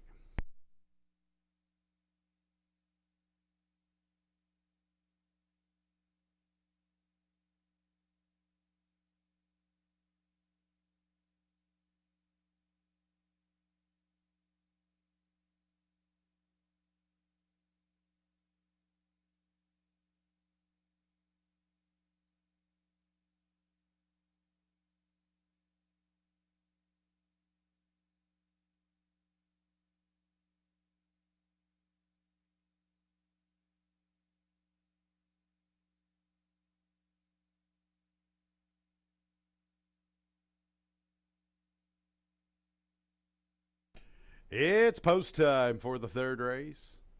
Even money on the 2, KP All Systems Go. A 2-1 on the 6, Ginzu Warrior. 9-2, number 3, Crypto Causeway. Field of 6 to start our Monday pick 6. A little shy of $6,000 of new money in the pick 6. And here's Central Love. Here is the favorite, KP All Systems Go. Next will be Crypto Causeway. Class drop for him out of the allowance ranks. Bert. He's stepping up in class despite a dismal performance against Lesser. There's Colton Goes and Ginzu Warrior, beaten favorite in the similar condition. He's the second choice at 5-2. Pick 6 time. And there they go. A little bit of a bunny hop from Central Love. And Ginzu Warrior utilizing that early speed. ASAP out of the starting gate, and he clears away. Here's Central Love trying to get involved. Looks like he's going to try to come away from the inside. Crypto Causeway now finds himself 3 deep. In behind the leaders is the favorite, KP All Systems Go. Then we're going to Bert, flanked by Colton Goes. So Ginzu Warrior asserts his speed really early, and he opens up better than 4.5 lengths, 5 lengths with the top spot from Central Love. A length to KP All Systems Go. And to the far outside is Crypto Causeway, still 3 deep. About 2.5 for 3 to Bert. And Colton Goes 25 2/5. Pretty sensible for Ginzu Warrior at the 5/8. Better than 4 to Central Love, who's cutting into the margin with KP All Systems Go. Christian Navarro trying to ration that energy from the leader. Ginzu Warrior, he slows it down to the half-mile mark. Ginzu Warrior 2.5. In second races Central Love. KP All Systems Goes third, then Crypto Causeway. Break of 3 to Colton Goes, and Bert. 50 3/5 for Ginzu Warrior. The leader at the 3/8, about 2 lengths. Central Love is second, and Crypto Causeway's into third, and the favorite is backing out of it. KP All Systems Go now fourth under a drive. I'm going to Bert, and Colton Goes. Ginzu Warrior's the one to beat at the top of the lane. Ginzu Warrior working with 2.5. Here comes Crypto Causeway making his move for second outside of Central Love. Ginzu Warrior looked pretty good off the turn. Now he's going to really have to call upon himself for the final furlong, a diminishing length under left-handed urging. Central Love and Crypto Causeway come with their runs. Ginzu Warrior responding. Ginzu Warrior from Crypto Causeway, then Central Love, who got in a little tight late, and it's Bert for the Superfecta.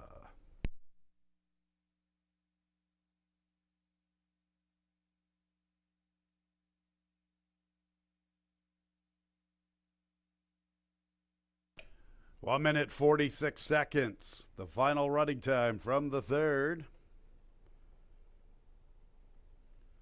6, Ginzu Warrior is the unofficial winner. Photo for second and third. Make sure to hold all tickets. And the stewards have notified me the inquiry sign is coming up on the board. Stewards want to see the stretch run. Looking at the top 3. Make sure to hold all tickets. Stewards inquiry involving the unofficial top 3 finishers.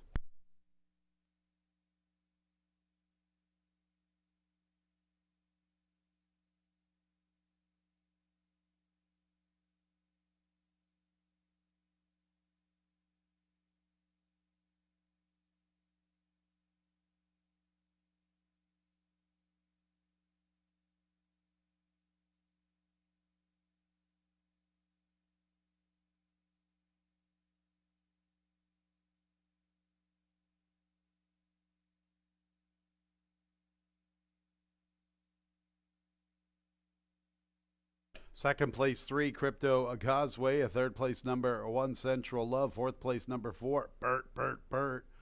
Once again, fans, the inquiry sign is up on the board. The stewards are reviewing the stretch run. They are looking at the unofficial top 3 finishers. Make sure to hold all tickets.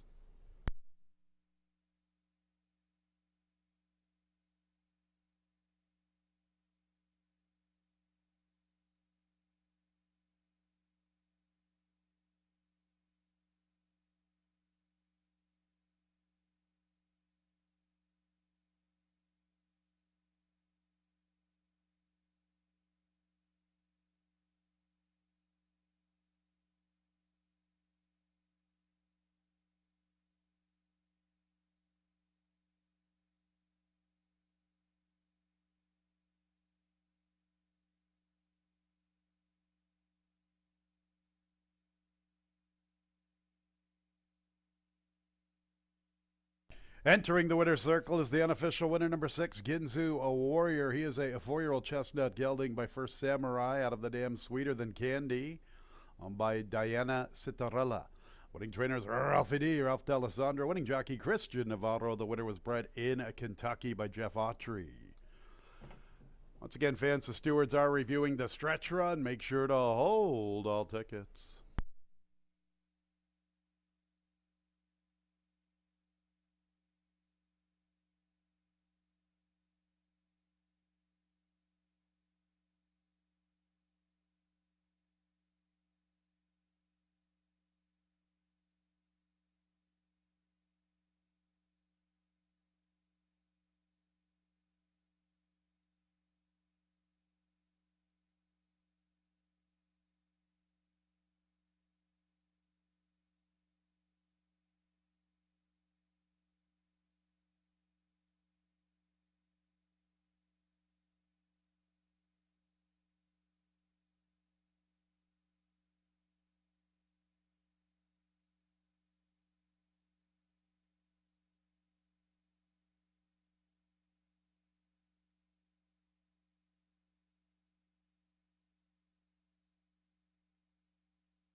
Ladies and gentlemen, after reviewing the video coverage, the stewards have ruled there will be no change to the order of finish. Stewards felt the placings were not affected.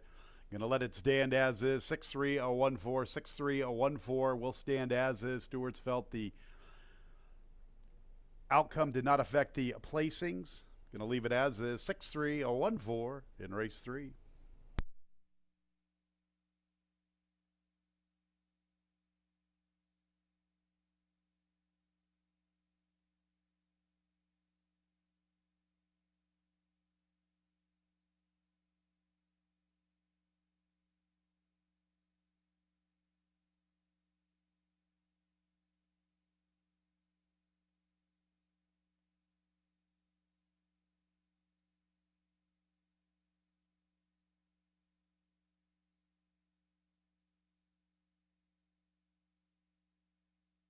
And race 3 is official. 6-3-0-1-4 top 4 finishers. The double 6-6, $17.60. A 6-3 exact to $16.60. 6-3-1 trifecta, $9.40. And the 10-cent super 6-3-1-4, $6.47. Our fourth race is our Monday feature, the $40,000 guaranteed She's a Stone Cold Fox Stakes, non-Lasix event, 6 furlongs, 2-year-old fillies. The 1 World Bank 5 pounds over, the 2 Tamaki 2 pounds over the weight. Number 3 She Shadow of 5 pounds over, and the 4 Sweet Brown Sugar 4 pounds over the weight. We have a couple of additional workouts. Number 1 World Bank, 1st of November here at Finger Lakes, Muddy Racetrack that morning, half mile, 52 seconds breezing. And 6 Maggie's Palace also on the 1st of November here at Finger Lakes, Muddy Racetrack, 3/8, 38.30 seconds breezing. Our Monday feature, the She's a Stone Cold Fox Stakes, will start our pick 5 and post times in about 15 minutes at 1:43. Let's go over those changes. Race 6, the 1A, 2, and 6 all scratched. Race 6, 1A, 2, and 6 all scratched. And in the nightcap, scratch 1 devious mow. 8th and final scratching 1 devious mow. Our Monday feature, the She's a Stone Cold Fox Stakes, up next at 1:43.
All right, getting ready for our feature race of the day. It is the She's a Stone Cold Fox Stakes, a $40,000 event for 2-year-old fillies named after the great She's a Stone Cold Fox, one of the best 2-year-old New York bred fillies ever, as she won the Lady Finger Stakes and then followed it up with the win in the New York Breeders' Futurity.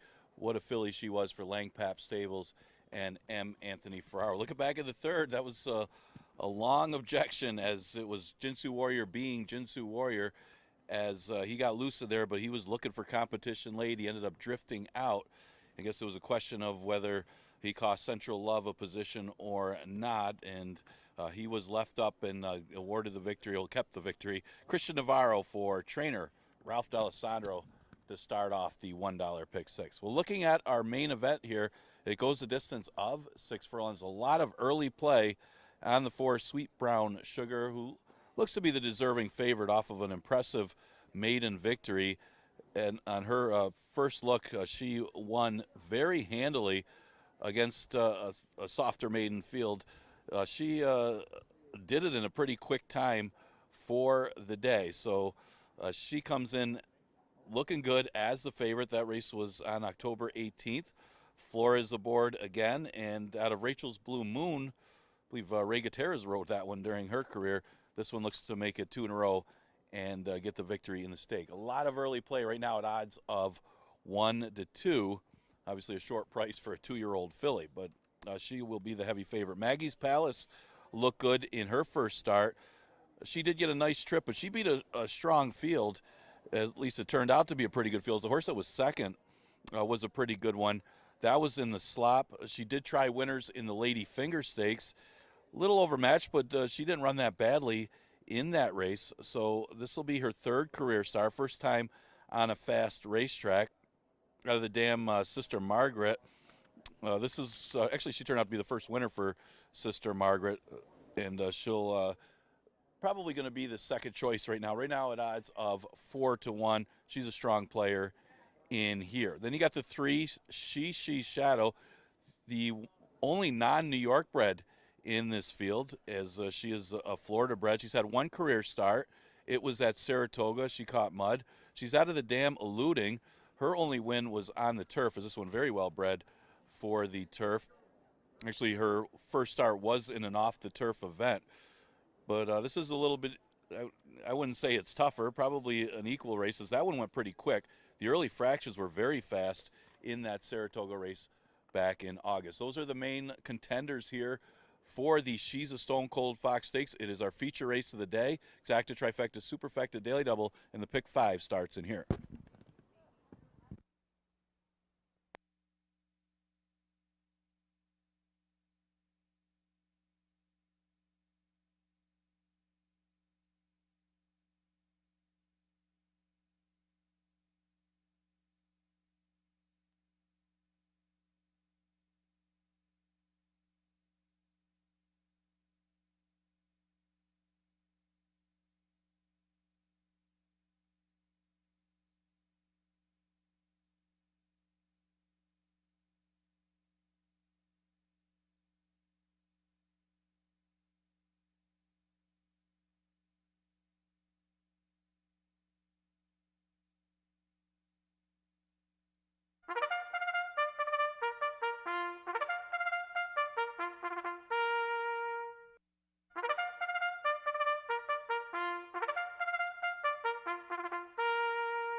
Race 4 is the Monday feature, the $40,000 guaranteed. She's a Stone Cold Fox Stakes, 2-year-old fillies, non-Lasix, 6 furlongs the distance.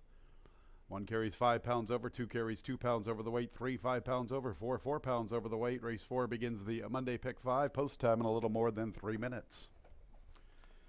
Let's meet the field, beginning with the 1 World Bank, owned by Luann Bianchi, conditioned by Rachel Sells, the jockey Joel Zonier.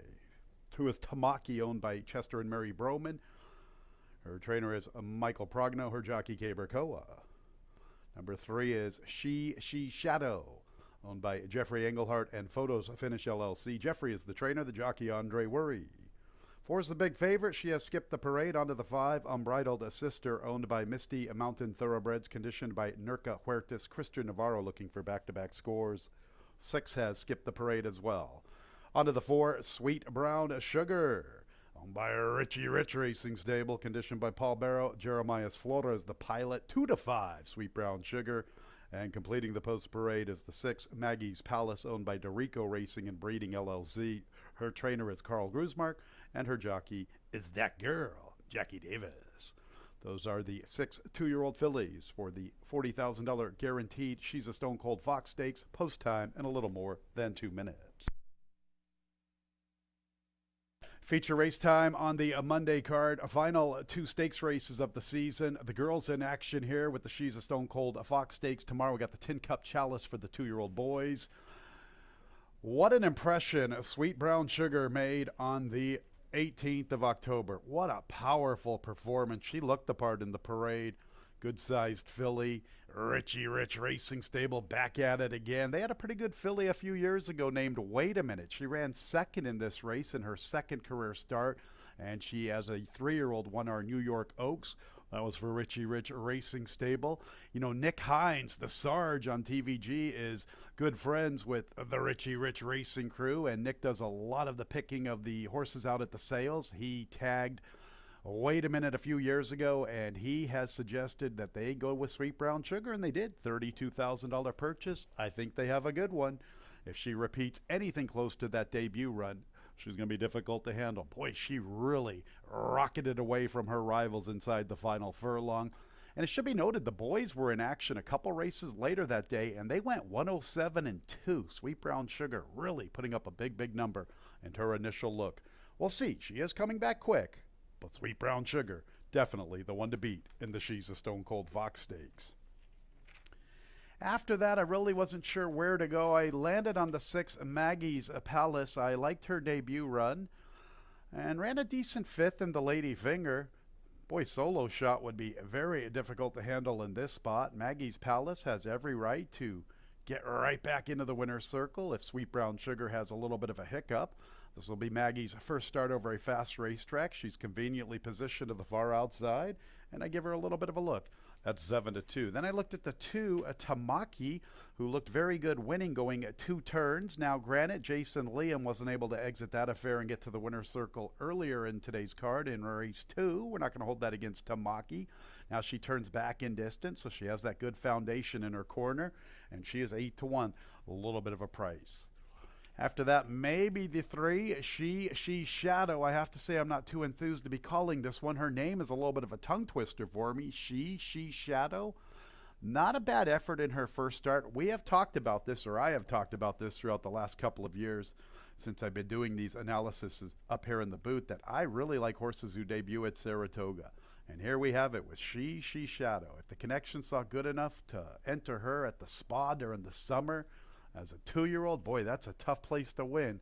That tells you that the ability is there. She Shadow, worth a little bit of a look at 7-1. It's all about Sweet Brown Sugar. We will see if she replicates that debut run. If she does, everybody's playing second fiddle this afternoon. But that's why we run the race, and we're getting good prices if you can get away from the favorite. The She's a Stone Cold Fox Stakes, our Monday feature, beginning our pick 5, couple of minutes away.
nearing the gate.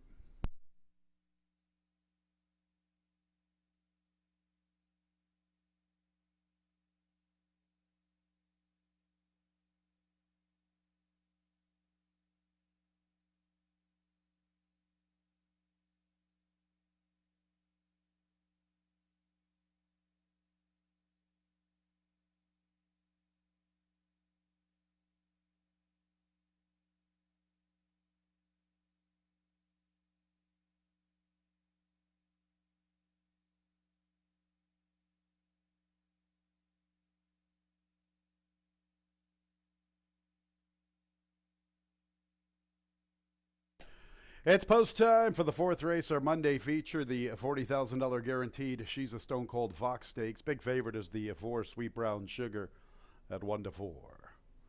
9-2-6 Maggie's Palace. 6-1 number 3 She Shadow. And then 10-1 Tamaki. The 2 debutantes not getting a lot of love in their first starts. That's the 1 World Bank and the 5 Unbridled Sister. World Bank is in. Here comes Tamaki. Turning back in distance. She Shadow. There's Sweet Brown Sugar for Richie Rich Racing Stable.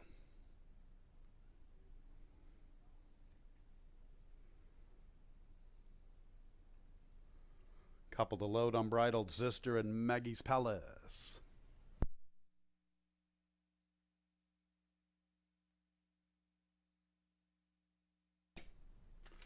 Maggie's Palace, the last of 6, ready for the Monday feature.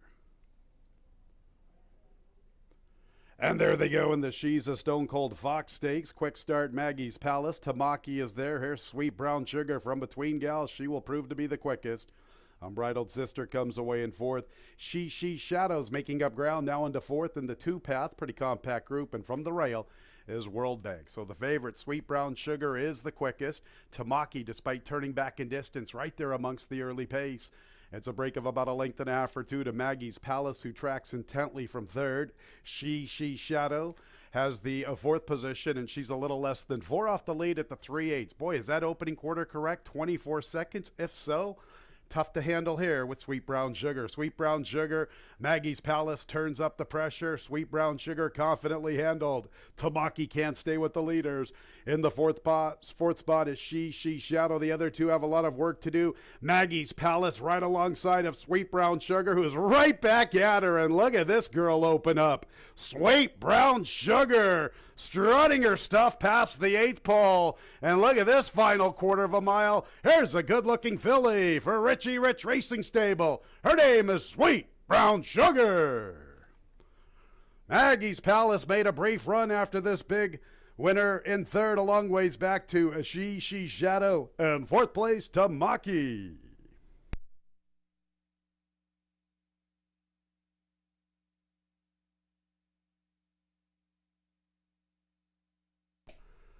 You see the 24 and you see the 48 seconds and you're like, uh-oh. Did they just leave other horses involved when they could have really opened up? I guess not. Sweet Brown Sugar, just too good.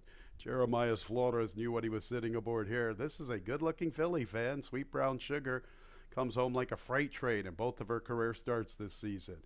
6, Maggie's Palace gave us a brief run to the quarter pole. Farther back, She Shadow and Tamaki, 4.632. Good final running time, 1:12.40 seconds. Come home pretty quick with Sweet Brown Sugar.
Sweet Brown Sugar. Good looking filly, 2-year-old bay filly by Collected, out of the Dam Rachel's Blue Moon, owned by Richie Rich Racing Stable, winning trainer Paul Barrow, winning jockey Jeremiah Flores. Winner was bred in New York by Chester and Mary Broman.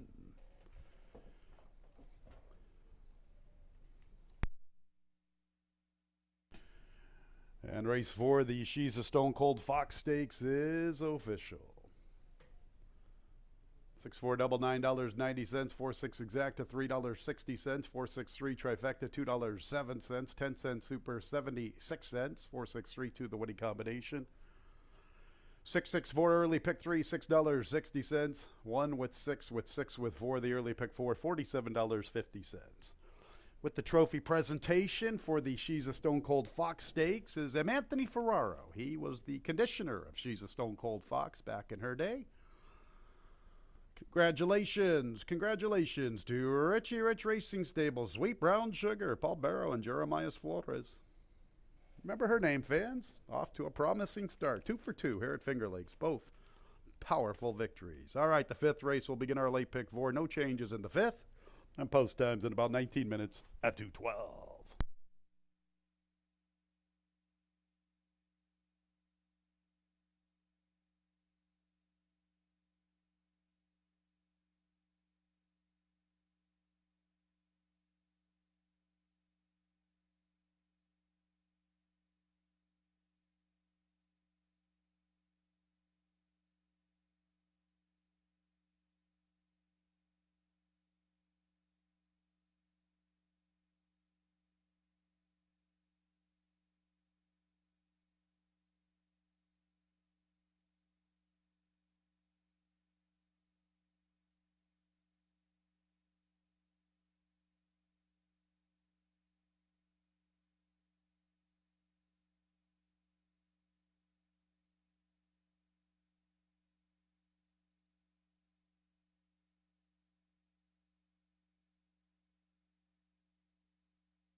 In the paddock for race number 5, and what a performance by Sweet Brown Sugar. No doubt about it, winner Jeremiah Flores for trainer Paul Barrow takes the She's a Stone Cold Fox stake and does it convincingly. That'll start off the pick 5. Remember, we got another stake tomorrow for the boys. The Tin Cup Chalice Stakes will be the feature on tomorrow's card. 5,000 claimer, never won 2 condition is the 5th. It goes a distance of 1.70 miles.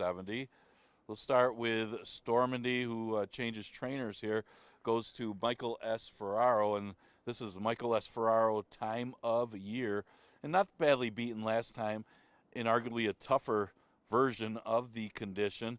This one does face a little softer group for the 2 Lifetime, as Stormandy won against maiden special weights back in July and just has done nothing since facing winners. But this is one of those fields where, man, how do you really like anybody there? None of them are really hitting the board that often at the 2 Lifetime level, and he's got a little more upside, just missing the top 3 last time against arguably a tougher 2 Lifetime field. The one is With No Name. The one thing you say about him is he drops in class, but very limited experience this year, race experiences. He's been off since October. He's only had 2 starts. He started in August, lost by double digits, probably needed the race, came back and caught slop at the Belmont Aqueduct meet in October, but he's still got to question whether he's rounded out into shape at all, because I mean, he's showed great potential as a 2-year-old. He ran in the Sleepy Hollow Stakes going a mile back in October, and just since then only 2 starts. But this is a different animal here, dropping down to 5,000 all the way down to the bottom, so it would be no surprise in here getting that kind of class relief. Real tricky read. He's at odds of 2-1. One thing to say about Reunion Tour is he did make up a lot of ground last time, making up 5.5 lengths in the stretch. That's a positive negative, because even though the pace wasn't that fast, the race fell apart.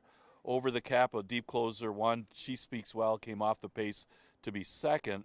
So for him to finish third in there, they all came from out of it as the speed did back up. So there's positive, negative, but at least the horse has been showing some signs of life the last 2 starts since stretching back out. And he'll just be at the mercy of the pace with that deep closing style. He's at odds of 4-1. And then you got the 5, Lorenzen, and a little too aggressive last time, as the pace was pretty decent for that distance for the 5,000s. They said it doesn't seem that fast when you look at it, but keep in mind these are 5,000 claimers going a little bit further. That's not 1.70 miles, that race. So they backed up, but he doesn't have the speed and the sustaining speed that he used to have early last year when he was running against allowance horses. So more of a stalking trip probably could put Lorenza in the number here, as he was earlier this year. Back in September, he ran a couple good races against the 2 Lifetime 5s. Those are some of the contenders for race number 5. We start the late pick 4, Exacta Tri Super and Daily Double offered here.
Race 5, 3-year-olds and up now winners of 2 races, 1 mile and 70 yards, $5,000 claimers, no changes. First leg of our late pick 4. Here's the field. Number 1, With No Name. Jose Baez looking for 2, co-favored at 2-1. 2 is Reunion Tour. Christian Navarro and Ralphie D looking for doubles. Got there earlier with Ginzu Warrior.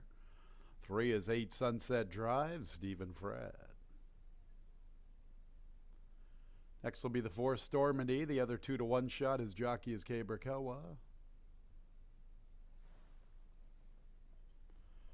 5 Lorenzen. Jeremias Flores looking for back-to-back winners. 6 is Smart Storm. Heeman Harkey. And 7 Magic Pro. Rafael Rohina Jr. The 5th in a little more than 3 minutes, starting our late pick 4.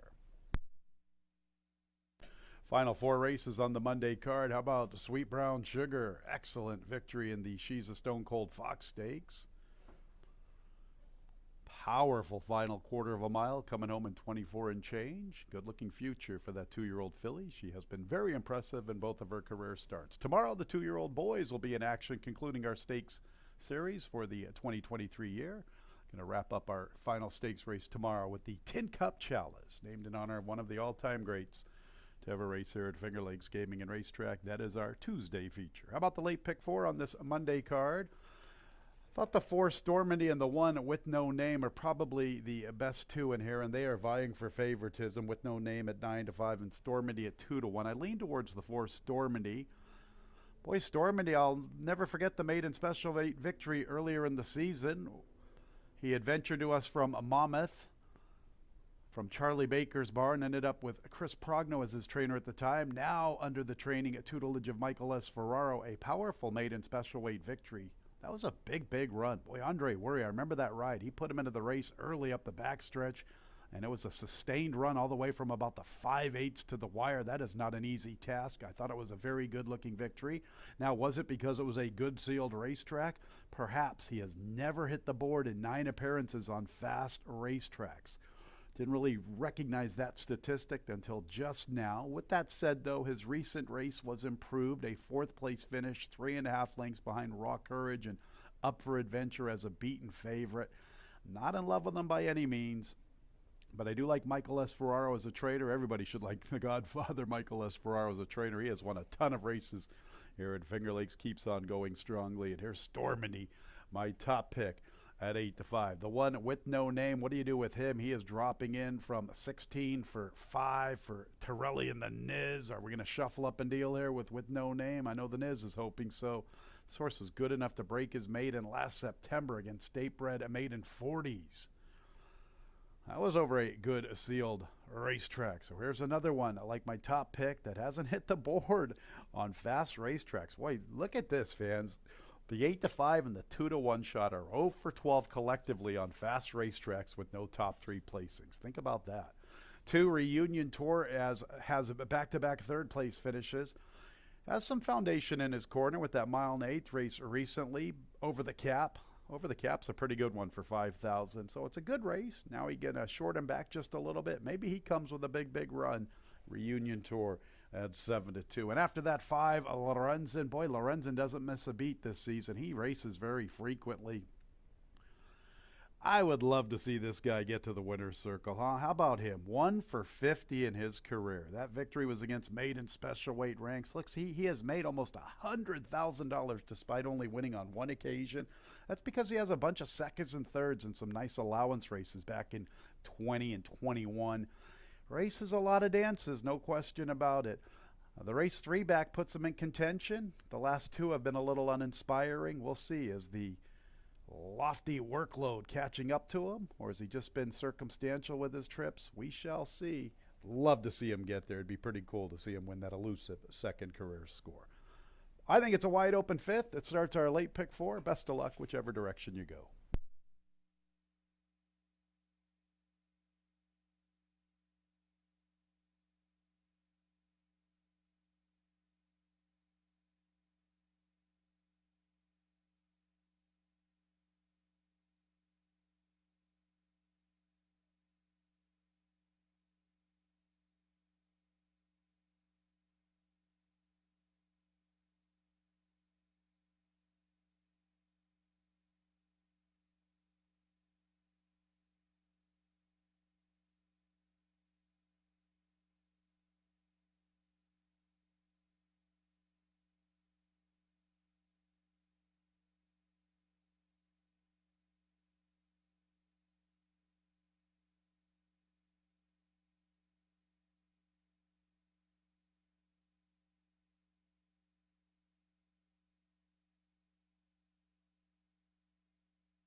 1 minute, post time in a minute.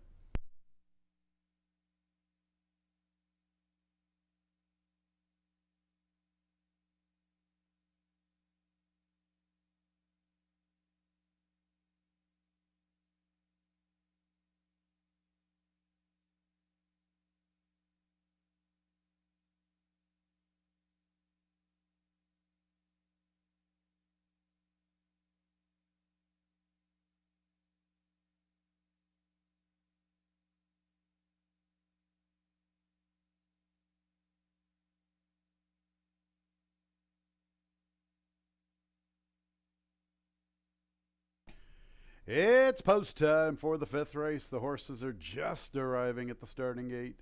Number 4, Stormandy at even money. The one with no name, 5-2.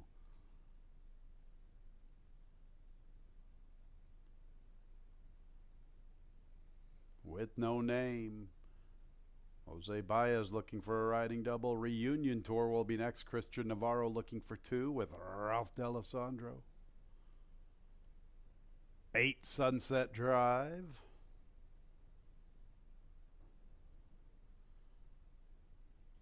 I'll say it again for good measure. 8 Sunset Drive. Don't want to call them 8 weeks long ever again. Here's Stormandy. 8 Sunset Drive. He is in. Stormandy will be next. There's Lorenzen. If you ever wanted a root for a horse, today is the day for Lorenzen. 1 for 50. How about him? Could he get that elusive second career score?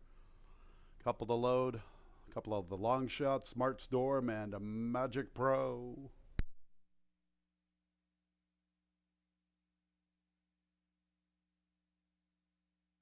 There's Smart Storm. Magic Pro will be the last of 7. Stormandy is even money. With no name at 5-2. Reunion Tour 3-1. Then Lorenzen. Ready for the start of our late pick 4. And there they go. Pretty good start for all.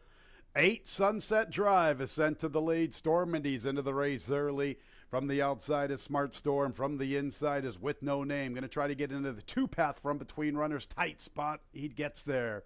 So it is 8 Sunset Drive, With No Name, an aggressive ride by Jose Baez, and he's right alongside. And look at the trip for Stormandy. He's in a good spot through the early stages, 2.5 off the lead. About 2 lengths to Smart Storm. Racing with him is Lorenzen. Reunion Tour from the rail, and Magic Pro is the last of all. With No Name up to the front from 8 Sunset Drive. Stormandy 3 wide, Lorenzen 4 deep. Magic Pro out there in no man's land, 5 deep at the 5/8. From the inside races Smart Storm. He's along the rail. Heading him is Reunion Tour. It's about 6 lengths from first to last. With No Name, Lorenzen with an aggressive middle move. Stormandy says, go ahead. I'm going to try to sit this trip from third. Little less than 3 off the lead. 2 lengths Magic Pro. From the inside, 8 Sunset Drive. Then Reunion Tour. Smart Storm's at the back. They're at the 3/8 With No Name and Lorenzen. And Stormandy's being pushed on. Here's Lorenzen putting his head in front. Lorenzen, can he get this elusive second career score? With No Name's right back at him. Stormandy needs to giddy up from there. Then Magic Pro, Reunion Tour, 8 Sunset Drive, and Smart Storm. Here is Lorenzen off the turn. Lorenzen has come away with the lead. With No Name still has a little fight from the inside. Stormandy's trying to pick up his stride. And third, here's Lorenzen. Lorenzen has the lead. With No Name's off the rail trying to re-rally. Stormandy's the late threat to the outside. Lorenzen and Stormandy, Lorenzen, Stormandy and Lorenzen. Very tight. I'm going to stay out of it. Lorenzen or Stormandy. With No Name third. 4th place, Reunion Tour.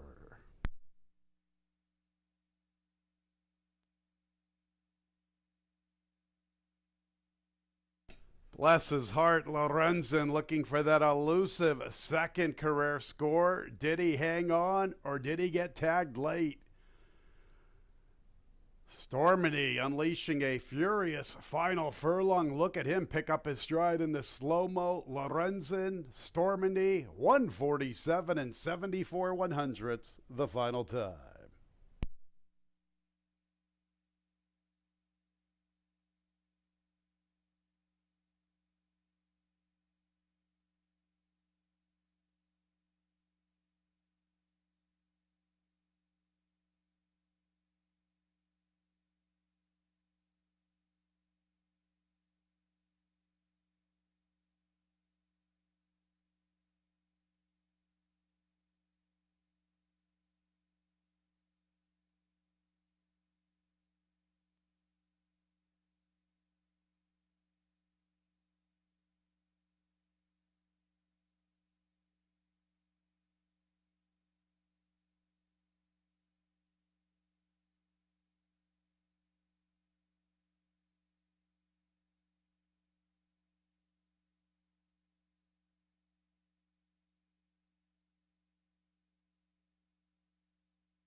Number 5, Lorenzen first. Second place 4, Stormity. Third place 1, With No Name. Fourth place 2, Reunion Tour. How about Lorenzen?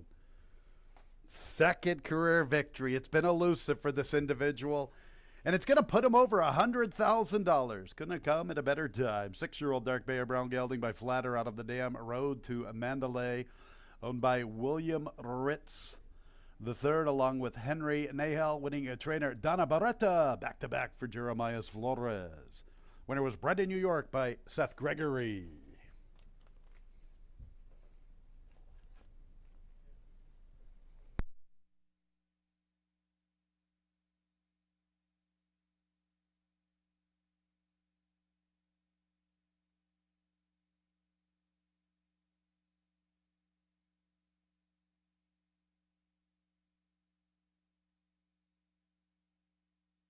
And race 5 is official. Jeremiah Flores' daily double, 4-5, $27.40, officially 5-4-1-2. 5-4 exacta, $28.60. 5-4-1 trifecta, $25.37. A 10-cent super, 5-4-1-2, $6.95. 6-4-5 pick 3, $24.75. On to race 6. Race 6 will begin our late pick 3 scratches. 1A with Lasting Speed, 2 Gold Diggers Palace, and 6 Trojan Mule. The 1 with Dashing Speed, corrected weight 124 pounds. 8 and 10 with a couple of additional workouts. The 8 Tater and Tot, Finger Lakes, 1st of November. It was muddy that morning, half mile, 50.10 seconds breezing. 10 Ripe for Mischief, 1st of November, Saratoga Trading Track. It was fast at Saratoga. 53.22 seconds breezing. Race 6 begins our late pick 3, 24 minutes away at 2:46. Fans, don't forget at drf.com we have free Finger Lakes past performances. Think about that late pick 3, some decent numbers in the sequence. Free past performances, drf.com. Get all that Finger Lakes action. Late pick 3 in about 20 minutes. A little more than 20 minutes, about 24, 25 minutes.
Okay, 13 minutes to post for race number 6, and man, that one was close. As you look at the photo between Lorenzen and Stormandy, that's a victory by a nose. There's not much separated those two at the wire, but it was Lorenzen finally getting that second career victory. Great tactics today as the pace was very slow. No speed from Smart Storm stretching out, and is with no name in Lorenzen actually setting a relatively slow pace, so he didn't have to use as much as he did last time. And he took over at the right time before Stormandy really got going and was able to hold that rival off by the narrowest margin. Jeremias Flores gets the victory for Donna Beretta. That's 2 in a row for Flores, almost 3 in a row. Remember, he got second on Crypto Causeway for Donna Beretta in race number 3, that long inquiry that just simply didn't go his way, or he would have had 3 in a row. 6th race scratch, the 1A, Whitlasting Speed, the 2, Gold Diggers Palace, and the 6, Trojan Mule. Real tricky races. You had a few of them today where you got some turf to dirters, whether they'll handle the dirt or not. And you get a couple in here. You got a couple horses off layoffs. Father of Lies going turf to dirt. Ripe for Mischief, also a turf to dirt horse. Then you got Tater and Tot, who has been off since January. So you got some real question marks in race number 6. Obviously, the class is the 10, Ripe for Mischief. But another one, the question mark is how he'll handle the dirt surface. He's bred for both. He's a horse by More Than Ready. He did only have the one career start on the dirt. At least it was. They were trying him on the dirt. It wasn't an off the turf race, and he faced a pretty good field. He was a chase and fade type race that he had. So not as long a layoff as a couple of them, but he's been off since September. And again, the big question mark is how he'll handle the dirt. But obviously, he's the horse to beat in here if he does, as he does have a class edge on this field. He's currently at odds early of 4 to 5. An interesting one is the 3, Father of Lies, another one that's coming off a layoff and coming off the turf. This one's been off since May, where he lost by double digits against open $40,000 maiden claimers. That's a much tougher race than what he'll face here against our maiden special weights. He started off his career on the dirt with the blinkers, so this will be the first time on dirt without blinkers. I guess you could look at a couple angles there, but he is bred more for, if you look at the dam anyway, more for the all-weather, as the dam did very well on the all-weather surface. Was great at stakes place at Keeneland, so does have some good breeding. Father of Lies. Interesting enough, you can see it in the form. Linda Dixon, very good off the layoff, about 27%. Pretty good for a smaller stable. The 8-horse Tater and Tot's an interesting one too. This one's off a layoff since January. Has never faced older horses. Was facing New York bred maiden special weights, but those were 2-year-olds. He did try. They thought enough of them. They tried the New York Stallion Series race. They did catch mud the last 2 races. So real interesting to see how this one does. Bred more for a route than a sprint. Off the long layoff, but obviously he did show some talent early in his career. Off a layoff facing older horses, tricky read on the 8, Tater and Tot, like a few of them. The 9's an interesting one as a big long shot, talking about Sinaloa. This one ran second, a good second behind Pot of Gold in a route. The next start, it was a paceless field, and we just saw Nemo's Fortune in the first. That one got away with an easy lead, much like he did today. And Sinaloa, with a bad start, never really got in the race and never got run. And then he was way overmatched in the slop Belmont at Aqueduct. Now, very well bred. Sourced by Good Magic out of a dam by Ghost Sapper. Obviously better bred for the route. He cuts back in distance. Maybe this one can come rolling late to get into the number at a big price. He's currently at odds of 23 to 1. With all that money early on the 10, Ripe for Mischief. That one is the horse to beat, but it is a real tricky play and a risky play at those odds, as he's only had the one start on the dirt. Scratch the 1A, Whitlasting Speed, the 2, Gold Diggers Palace, and the 6, Trojan Mule.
Coming onto the track for race 6, 3-year-olds and up, maiden special weight sprinting, 5.5 furlongs, couple of scratchers, or several scratches. The 1A with lasting speed, the 2 Gold Diggers Palace, and the 6 Trojan Mule. 1A, 2, and 6 all scratched.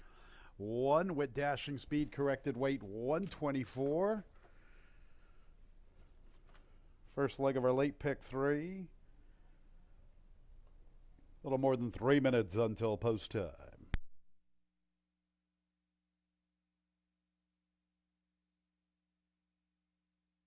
Let's meet the group, beginning with the 3, Father of Lies, Nazario Alvarado. 4, Gotta Connect, Jose Rojino, 1 of 2 for Paul Barrow. 5, the Cadillac Kid, the stablemate, Emmanuel Di Diego. Paul's looking for trading doubles, couple of shots here. 7, Uncle Kendrick, Joel Cruz looking for another winner. 8 is Tater and Tot with Heeman Harkey. 9, Sinaloa, Jeremias Flores looking for a happy hour. He's looking for 3 in a row. 10's the big favorite. The 10 is Ripe for Mischief. Andre Worry, even money on the board. 8 and 10 both have additional workouts. Get to that in just a bit. The one that skipped the parade is the lone debuter, the 1 with dashing speed, Rafael Rojina Jr., corrected weight 124. Once again, 8 and 10 with additional workouts. Both on the 1st of November. The 8 here at Finger Lakes Muddy Track, half mile, 50.10 seconds breezing. The 10 at Saratoga Trading Track, fast over there, 53.22 seconds breezing. A little more than 2 minutes until the 6th, starting our late pick 3. Final pick 3 on the Monday card. Thought this race was a little tougher than the public thinks. They're all jumping on the 10, Ripe for Mischief. I've got him in my top 2, no question about it, but wanted to try to go with somebody else, and that was the 8, Tater and Tot. Been waiting for Tater and Tot to get back to the races. He's been in the entries a couple of times, or a few times this season, if memory serves correct. Now he finally makes it to the afternoon, and he is here. He has been gelded. He is getting a Lasix for the first time. Still waiting for him to replicate that race from late September of 2022. Belmont at the Big A that afternoon, a good third against State Bred Maiden Special Weights as a 2-year-old. Boy, that race sure would have to make him pretty competitive in this spot. Let's give him a little bit of a look. Tater and Tot, 9-2. At least we're going to get rewarded if he comes on through. 10, Ripe for Mischief. Seems to be the theme this afternoon. We're having to deal with horses that don't have much success or much form over at fast racetracks. We've seen that a few times this afternoon. Here's Ripe for Mischief. All of his damage has been done on the turf course. At least they have been turf dashes, turf sprints. He has been forwardly placed in many of them, including that race back on the 18th of November a year ago, where he was right there contesting the pace, having the lead to the top of the lane, and just getting caught in the final stages. The races 2 and 3 back definitely stand out on paper. A repeat performance of either of those lands him in the winner's circle. I'm not telling you anything you don't know. He's 4-5 on the board. 9, at Sinaloa. I always like turnbacks, horses with foundation in their corner. That is the case here with Sinaloa. Both of those starts, especially the first start here at Finger Lakes, was the good one, where he ran a good second to Pot of Gold. That's the good news. I guess the bad news is Pot of Gold didn't come back and do much thereafter. Ollie Can Dance, I think he came back and ran a decent race thereafter, maybe a distant second. Maybe that was last week or a couple of weeks ago. We'll see. Sinaloa going to turn back in distance. He does have a 4th place finish. And you know what? There's the company lines of Ripe for Mischief. I've preached this angle throughout this season. Sometimes, you know, when you've got a short price favorite like Ripe for Mischief, go find horses with him in the running lines. That would be the 9, Sinaloa. Maybe turning back in distance with all that foundation. He can make a name for himself in the final furlong. After that, I didn't know where to go. I looked hard at the 3, Father of Lies. I looked hard at 5, the Cadillac Kid. Ended up on the Cadillac Kid. I've been on the Cadillac Kid a few times this season. He hasn't really come through for me. Not a lot of excuses. A couple of races ago where he had a favorable 46-4 to the half. Had a 2-length lead at the 8th pole and couldn't seal the deal. Recently dropped in for 11. Didn't get away that quickly. Broke very, very poorly that afternoon. At least he came away slowly. And he was 8 through the early stages, rushed up and backpedaled. That's to be expected. It's hard to overcome those slow starts, rush up and sustain it. The fact that Paul has him back in against maiden special weights, that's what caught my attention, and that's why I landed on him for 4th. 3, Father of Lies, another horse that's worth a little bit of a look. He could be the inside speed of the race. He's been in those turf dash races of late in April and May, so he's been freshened up. He's going to be here at Finger Lakes. He's got good speed. I find him a little intriguing, and he could be dangerous. I think this race is a little more wide open than the board suggests. We shall see. Ripe for Mischief at 3-5. If we can beat him with any of the four we just talked about, got a shot to get off and running in this late pick 3.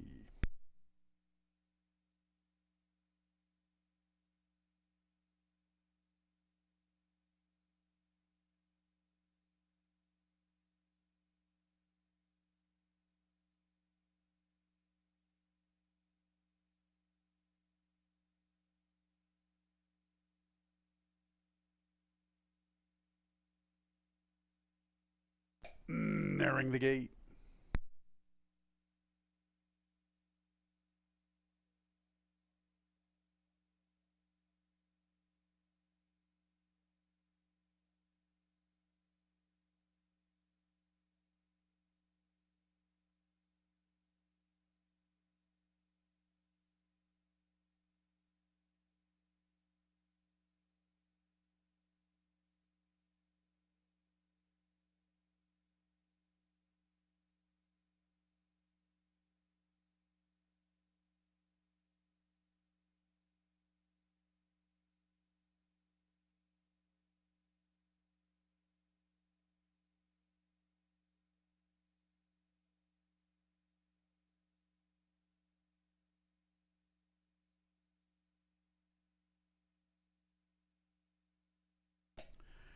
It's post time for race 6, 4-5. Number 10, Ripe for Mischief.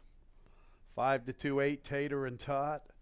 After that, some pretty good value. The 7, Uncle Kendrick, 7-1. The 3, Father of Lies, 9-1.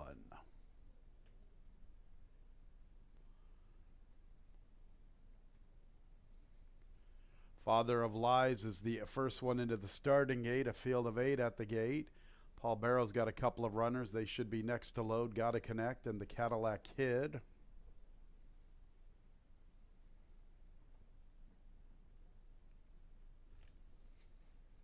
There's the Cadillac Kid with Dashing Speed, the lone debuter.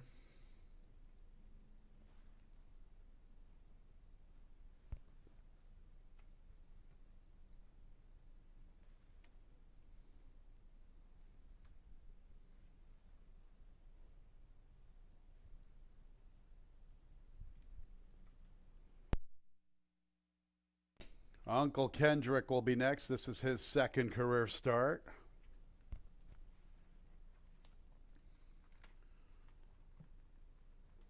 Tater and Tot, solid second choice from a wagering standpoint. He's 5-2.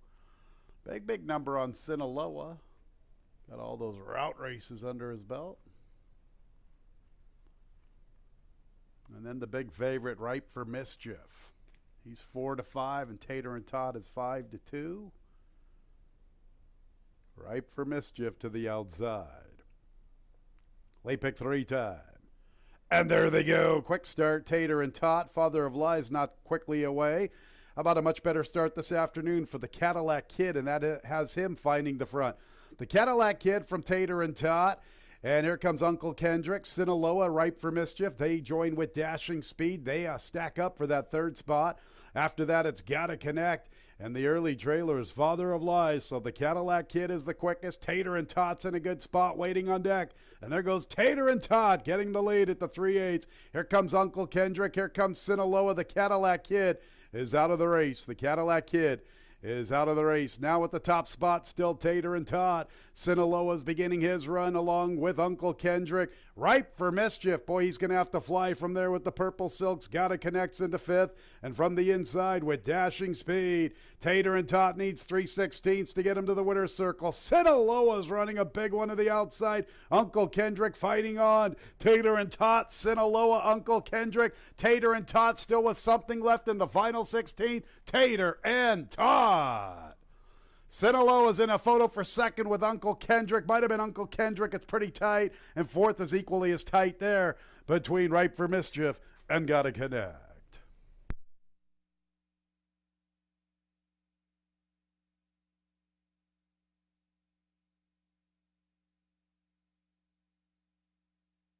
1 minute 6 and 86 100ths the final time. Big run from the 8, Tater and Tot. Stewards are going to put the inquiry sign up on the board. Just hold on to all of your tickets. 8, Tater and Tot is the unofficial winner. Got pretty tight for second between Uncle Kendrick and the big long shot, Sinaloa. And fourth is pretty tight as well. Please hold all tickets. Once again, inquiry in progress. Final running time, 1 minute 6 and 86 100ths.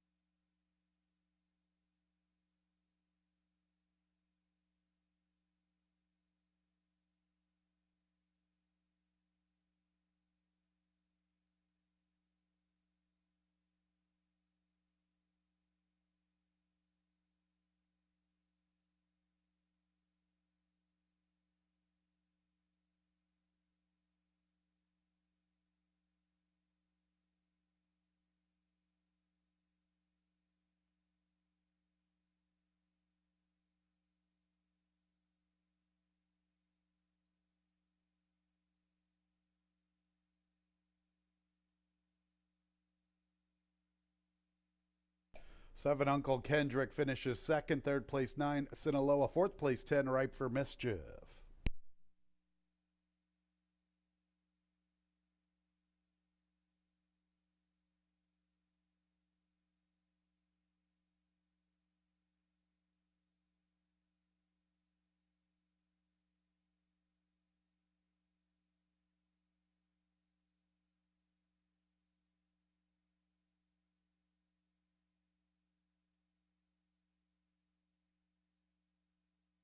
Tater and Tots making his way into the winner's circle. A 3-year-old dark bear brown gelding by Majestic City out of the Damn Chic Street. Owned by Jeffrey Engelhardt and Photos Finish LLC. Jeff is the winning trainer, and the winning jockey is the He-Man, Eamon Harkey. Tater and Tot was bred in New York by Bloom Racing.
Inquiry sign has been removed from the board. Stewards were looking at 5, the Cadillac Kid. 5, Cadillac Kid. The Cadillac Kid caused his own troubles. Inquiry sign off the board. And race 6 is official. Officially 8-7-9-10, 8-7-9-10 in race 6. The double 5-8, $65.50. 8-7 exacta, $56. 8-7-9 trifecta, $121. 10-cent super, 8-7-9-10, $62.35. Seventh race is clear of change. It will begin our late daily double post time in about 20 minutes at 3:17.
Getting ready for race number 7. Tater and Tot off the layoff.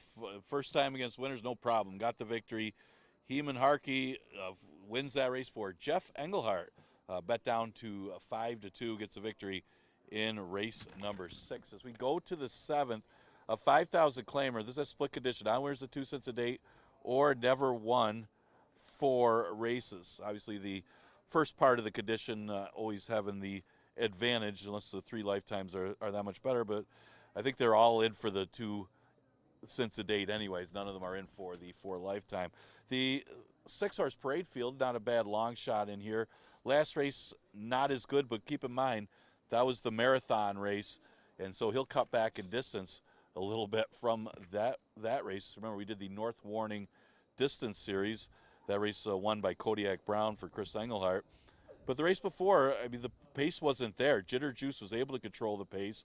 This one broke horribly, didn't get a good trip in that race. So at 5,000, this horse has been facing some tougher competition in a lot of his races. So I think he fits nicely here, and he might be a good long shot to maybe consider in race number 7. But got to forgive the last effort. I think he can. The 7 is Runabout. Runabout having an impossible trip. That was the impressive one, the race that he lost. Impossible trip on September 25th. Made a middle big outside move after the pace, tried to sustain that move, drifted into the inside, and just got nosed out at the wire after the big effort that he had. So it was no surprise that he came back and won. He did beat an easier field in his next start. Now back against similar rivals that he had the horrible trip against, and still ran second to Lucky Manny, who's in this race. So if he can work out a better trip than that day, he's got a good chance to make it 2 in a row. He's at odds of 3-1. Mentioned Lucky Manning. He did finish ahead of that rival, has taken advantage of Runabout's rough trip, but he's been running pretty well against tougher competition, and that was his first time dropping to 5,000, so he's got to be considered a top 3 threat again, staying at the bottom level. Going to be a little bit of a price in here. He's at odds of 11-1. The 3-horse is Easy Shot. He also faced easier in his last race and dominated that easier competition. So how good is he? Well, he looked good that day.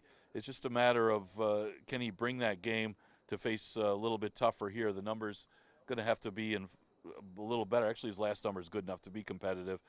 And Jeff Engelhart just won the last race. He's got 2 in here. Got both of them have a shot in this race. He's right now at odds of 7-1. Mentioned Batty's Express taking a lot of early money, stretching out.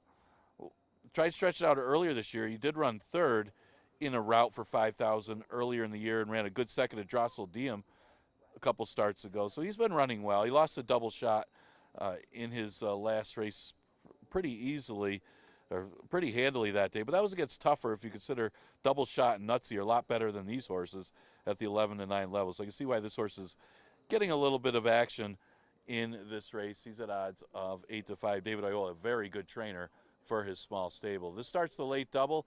Exacta Try and Super also available in here.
Seventh race, 1 mile and 1/16. 3-year-olds and up, now winners of 2 races since August 6th. They're now winners of 4 races, $5,000 the claiming price. And we're clear of change. Onto the field, 1 Meseta, Heeman Harkey looking for back-to-back winners. 2 is Lucky Manny. He's looking for back-to-back scores, Michael Davila Jr. 3 is Easy Shot, Andre Worry, Jeff Engelhart looking for a training double. Jeff's got a couple in here. 4 is Maddie's Express, Kevin Navarro, the current favorite at 9-5. 5 is Flat Bill, Joel Cruz looking for a riding double. Bill's looking for his 10th career victory. 6 is Parade Field. He's looking for his 8th career score, K-Berkoa. And there's the other Jeff Engelhart trainee, the 7 Runabout. He's looking for 2 in a row and his 14th overall. John Davila Jr. is the jockey. Jeff Engelhart looking for back-to-back training scores. That's the field in the 7th. That begins our late daily double, and post time is in a little more than 4 minutes. All right, so Maddie's Express is the current favorite. Runabout's the current second choice. Can somebody please explain to me why Lucky Manny is 10-1 on the board? Lucky Manny, he was 7-2 recently, defeating Runabout. Runabout exits that affair and gets to the winner's circle. Lucky Manny had never run for $5,000. He did on the 26th of September, and he came through. He was able to win an $11,000 race earlier this season. He's a decent horse. He's very tactical. He can get into the race. He can adjust to any pace scenario. I am having a hard time understanding why he's 10-1, and now he's 9-1. Still way too big of a price for Lucky Manny. I'm going to come right back with him. I've been on Manny for a long time. I liked him last year, and I've liked him this year. Lucky Manny, one of my top picks is race 7. He is my top pick. I've had some good success with this horse. Going to come right back with him. All right, the 7 Runabout. He's a grizzled veteran, a salty veteran. Look at all the money he's made. Very good effort as the 7-5 favorite to Lucky Manny. Came out of that affair and ran very, very well. That was on the 25th of October. He's coming back relatively quick, but you know what? The way he won, it's a good thing. You know, Lucky Manny, I guess the more you look at him, he hasn't had any recorded workouts since the 26th of September. That could be a little bit of a negative. Why Runabout got that month off, won by 6.5, and now he's coming back relatively quick. These are the top 2 for me, no question about it, 2-7. After that, I looked at the 3 Easy Shot. Here's another salty veteran, Jeff Engelhart, with a couple of nice past classers. Easy Shot, a 7-year-old's made $284,000. Runabout, an 8-year-old's made nearly $330,000. I like the way Easy Shot looked winning on the 10th of October. Perhaps that race is just going to put a lot of confidence into him. Maybe he goes forward with another good move, and he's a good price at 7-1. Then it was between Meseta and Maddie's Express, and I kind of landed on the 1 Meseta. Meseta's dropping in for 5. The last time he was in for 5 was against one of his rivals, Flat Bill. Here's a horse that doesn't show in the daily racing form. If you go a little further back into the PP running lines, he won some races at Turfway Park this past winter, and we've talked about how Turfway Park's form carried very, very well. Very strong form with the Turfway Park runners throughout the 2023 calendar year at all different sorts of venues. Meseta has the ability to be forwardly positioned. I think he's worth a little bit of a look at a good price of 10-1. Maddie's Express, he's logical. Maddie's Express dropping back in for 5. The last time he was in for this level, he missed by half a length to Drossel Diem. Earlier in the season, he missed by 3 parts of a length to Kazando and Parade Field. And there's another one. Parade Field is also dropping back in for 5. Pretty cool 7th race starting our late daily double. Going to be a real short price favorite in the nightcap. Another one for Jeff Engelhart. Mi Tres por Ciento. My top pick in the nightcap is going to be the 9, Can't Beat Me, if you're looking for a little late double.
Less than 1 minute until post time.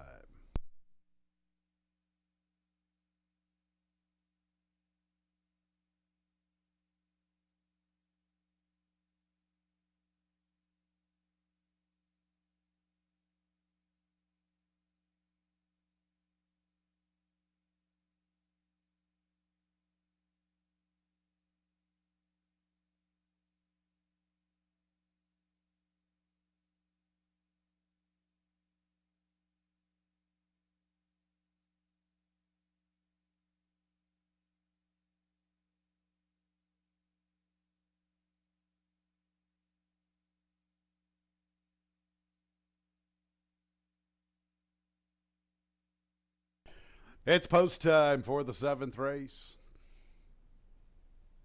Maddie's Express and Runabout are both 2-1. Parade Field's 3-1. Our current favorite is the 7 Runabout. The 8-year-old is looking for 2 in a row and is 14th overall. Here's Masetta.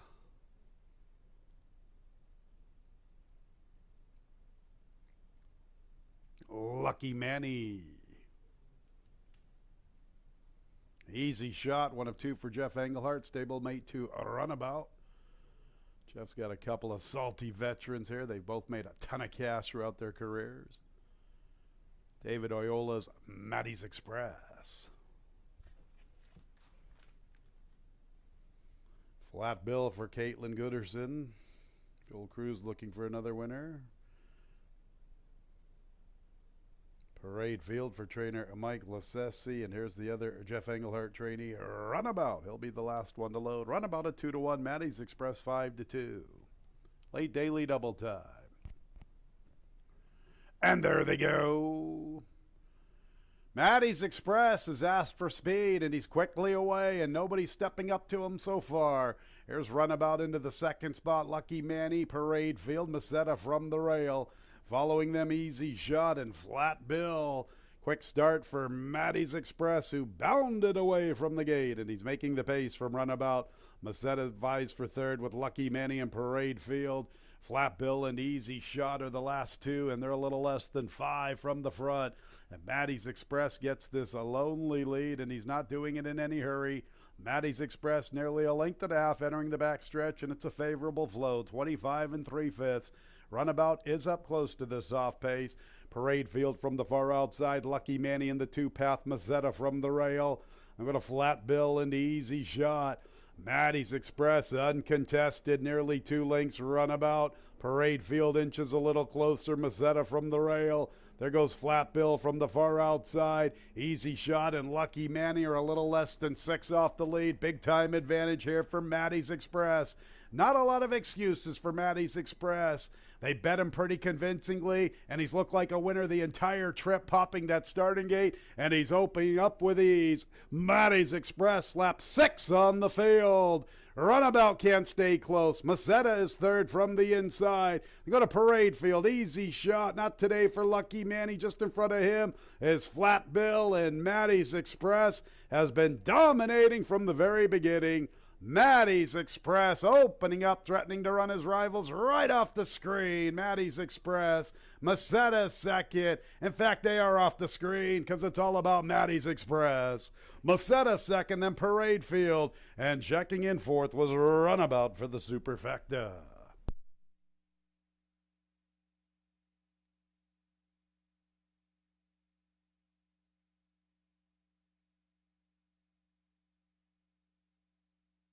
Maddie's Express popped that starting gate, and he had the advantage as quickly as the gates were opened. Never looked like a loser this afternoon, Maddie's Express. 147 4/5, the unofficial running time.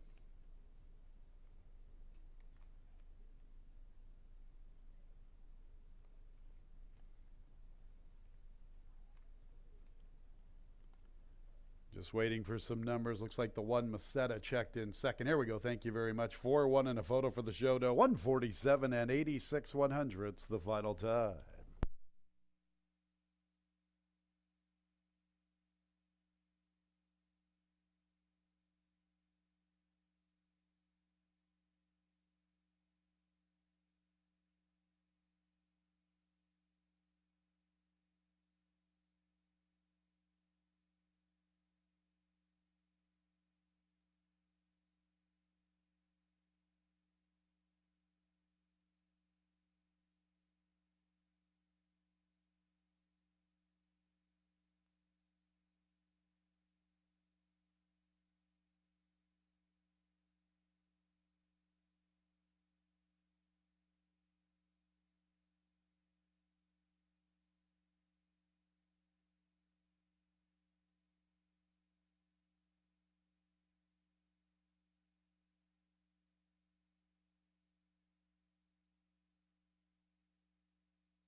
Maddie's Express, wire to wire.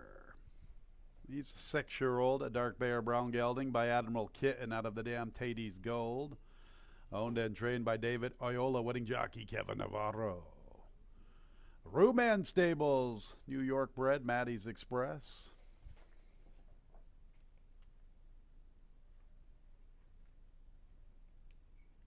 Six Parade Field third, fourth place 7, or runabout 4167 on the board.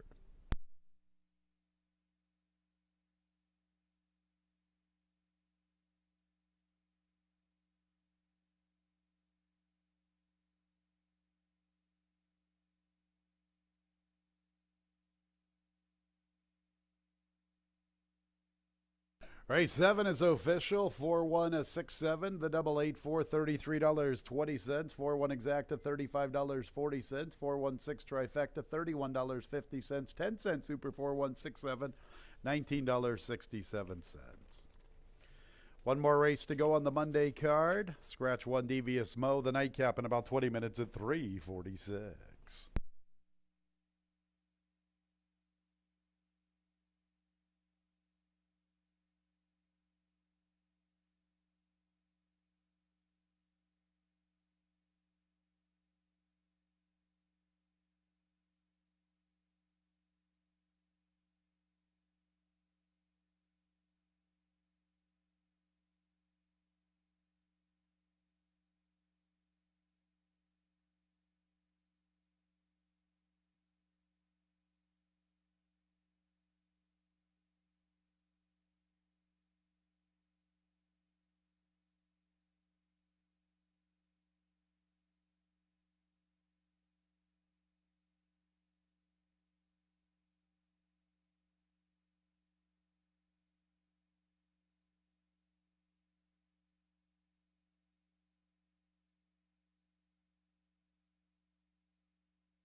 We're getting ready to conclude this Monday card. Obviously, earlier we had our feature race, the She's a Stone Cold Fox Stakes, won by Sweet Brown Sugar. Tomorrow we got our final stakes race of the season, the Tin Cup Chalice Stake, named after the only horse to sweep the Big Apple Triple, Tin Cup Chalice, ridden by Pedro Rodriguez for Michael Lassesi. But that race, competitive race, will be the feature race on tomorrow's card. What a big effort by the winner of the 7th for David Iola, Maddie's Express. That race was over early, though, as nobody challenged him. Didn't look like a lot of speed in that race, but you would have thought that somebody would have been out there with him with 25 and 50. But when he got out there to a lonely lead, he was absolutely gone on the front end. Well rated by Kevin Navarro. He'll start the late double. The last race, we scratched the 1, Devious Mo. And right now, you got a couple of horses that aren't getting play. You got Nutsy, who figures to close in here with all the kind of pace that we got in this race. And then you got Mitre Perciento, obvious class edge on this field, but comes back to Finger Lakes at a reduced level at the 11-9 level. At least it's not 5, but has only had the 1 start off the layoff since January. Of course, we saw a horse a couple races ago, Tater and Tot, that won off the layoff since January for the Jeff Engelhart barn. So this one would be no surprise with the class relief. It's got 17 wins. That really is an advantage over the rest of this field. And the last time Mitre Perciento was here, he beat Flying Emperor, only the best sprinters on the grounds that he finished ahead of back in September. So which horse are we going to see? Is he still got enough in the tank to beat this $5,000 field? A lot of question marks, or $11,000 to $9,000 field. A lot of question marks for this horse, but he does have a class edge. Nutsy's getting some play, deservedly so, as the horse stays at the 11-9 level. Ran a good second in his last race ahead of Maddie's Express in that sprint race. And now shortens up to 5.5, and does have 2 wins at the distance. And his running style used to be a horse that liked to be on or near the lead, but his new running style this year might come in handy here, because you do have some pace types with Drossel Diem, Cape Cod Jed, and Bowing Snowman that could really set it up for a horse that coming from out of it. And Nutsy is that type of horse that could close ground in here. He certainly should have some pace to chase. Same with, he's got a short fuse, a horse that's usually up close, but last time proved that he could sit back and make a run despite the slow fractions. Was able to get the win against a little bit easier. Of course, I say that, but it was a 2 lifetime field. I mean, this horse is only a 3-time winner against Mitre Perciento, was a 17-time winner, which puts him at a little disadvantage, but maybe he can get a trip under Jackie Davis. And that's some of the contenders here for the final race on today's card. Just remember, we are going to be going 12:15 first post for the remainder of the season, only 8 days left. Tomorrow, first post then will be at 12:15. I'll see you then.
One more race to go on the Monday card. The nightcap, 5.5 furlongs. 3-year-olds and up, non-winners of a race since January 1st, are non-winners of 4 races. Claimers 11 to 9. Races for $5,000 or less, not considered in eligibility. Scratch 1 devious Mo. A field of 8. The nightcap in a little more than 3 minutes. Here's the group 2. Drossel Diem, Rafael Rojita Jr. 3 is Quad Party. Heeman Harkey looking for another winner. 4 is Cape Cod Gem with K. Burkoa. Beth Miller Saw looking for 2 training scores on the Monday program. Next will be the 5, Bowing Snowman, Jeremias Flores. Jeremias looking for 3. 6 is Me Trace Por Ciento. Andre Worry, Jeff Engelhardt looking for a training double. The favorite at 6 to 5. 7, he's got a short fuse, Jackie Davis. 8 is Nutsy, Louis Perez. Second choice at 2 to 1. And the 9 is Can't Beat Me, Joel Cruz looking for 2, as is trainer Paul Barrow. Field of 8. They'll be at the gate in a little more than 2 minutes. 6 and 8 are covered for the pick 6. So if you can defeat either the top 2 in the wagering, get a nice little carryover into the Tuesday card. $7,828.47. My top pick will be the 9, Can't Beat Me, dropping in for $11,000. This horse made a good impression to me that day on the 9th of May when he ran very well chasing Horn of Plenty. Horn of Plenty looked good winning that particular day. Can't Beat Me looked good in defeat. I think he's going to get one of his quickest opening quarters in quite some time. I know he got a good opening quarter last time, but it was against a tough group. This is a much easier spot, dropping in for 11, but it did come up a little tough, especially with the presence of the Chilean, who's got a lot of past class. You know, you look at Can't Beat Me. That was a heck of a run back there in early May. Paul stretched him out. That was a one-time experiment. This horse is probably a better late-running sprinter. Paul quickly turned him back to that sprint distance. A 4th against Honor Among Men. A 4th against Trolat and Walralo. Their civil service in the company lines. Those horses, Honor Among Men and the 3 I just talked about, they stand out against this group. 2 and 3 races ago, he was a little up close. Kind of might have took away a little bit of his stretch punch, you know, especially the race 2 back, but the fractions weren't that quick. Recently, he got the opening quarter he wanted to chase after. He got the opening half, and he closed. It was against better. He made up some ground. He made up 4.5 lengths from the quarter pole to the wire. Now we're going to shorten to 5.5. Drossel Diem likes to go. Cape Cod Gem is nothing but a running gun. Bowing Snowman, another horse who likes to show pace. I think there is enough pace for Can't Beat Me to come and chase. We shall see. He's 7 to 2. Hopefully he can give a much better account of himself than my top pick did in the 7th. Might have stuck with Lucky Manny, a race too many, I guess. No pun intended. Lucky Manny, lucky too many for Lucky Manny. All right, how about the 6, Me Trace Por Ciento? Here's the Chilean. This horse was good enough to beat some of our top sprinters last year. Flying Emperor. Disco Dino won our George Barker earlier this year. Flying Emperor just ran a big second in the Leon Reed Memorial a couple of weeks ago to the New York Derby champion Allure of Money. Me Trace Por Ciento. I won't make the same mistake I made last year in September when I wanted to give this Chilean a little bit of a French pronunciation. Quickly, the big man, Juan Androver, let me know, Tony, no dice, brother. Trace, not a French horse, no Trace. Me Trace Por Ciento. Won't make that mistake again, Juan. You know, one thing about this horse, it's pretty interesting. Jeff Engelhardt took him to Keeneland to utilize that $20,000 waiver. You know, we don't have a $20,000 claiming tag here. So Jeff took him to Keeneland so he could get a race into him, and now he puts him in for 11. It's an aggressive placing. He's not giving up on him completely. He could have jammed him in for 5, I guess, if he didn't really like him. Putting him in for 11, utilizing the waiver. He's got all that pass class.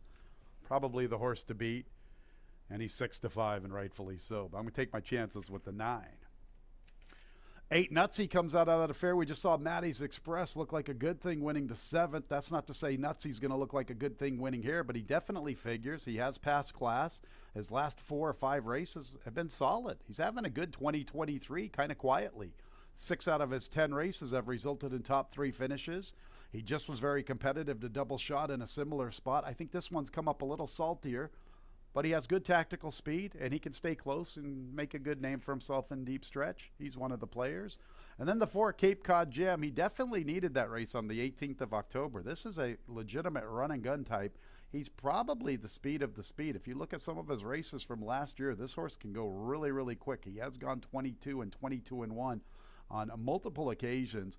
And I'm not sure if Drossel Diem and the other speed horse, Bowing Snowman, are quite in his league through the early stages. They are both quick. Drossel Diem might be a little quicker. But if Cape Cod Gem could clear both of his other speed horses he's going to have to deal with, he could get brave, should improve. I'll put him in the 4th slot. 9, 6, 8, 4 for me, hoping that they fly early and can't beat me. Rolls home late. We'll see here in a couple of minutes.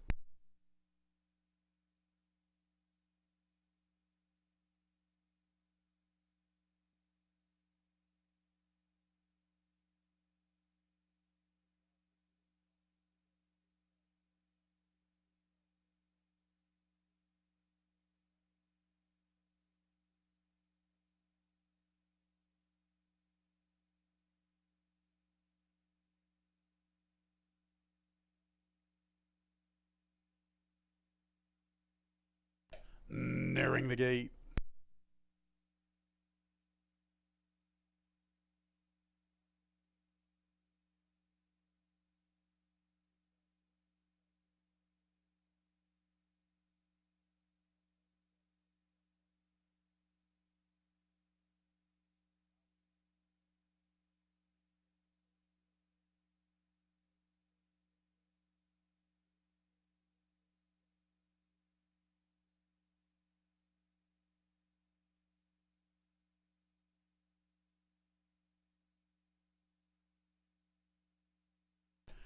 It's post time for our Monday night Kip. 6 and 8 are the only two covered in our Monday pick 6. Get away from the 6 or the 8. We got a nice 2-day carryover into the Tuesday card. A little shy of $8,000. The favorite is the 6, Mi Tres por Ciento. The Chilean is looking for his 18th career victory.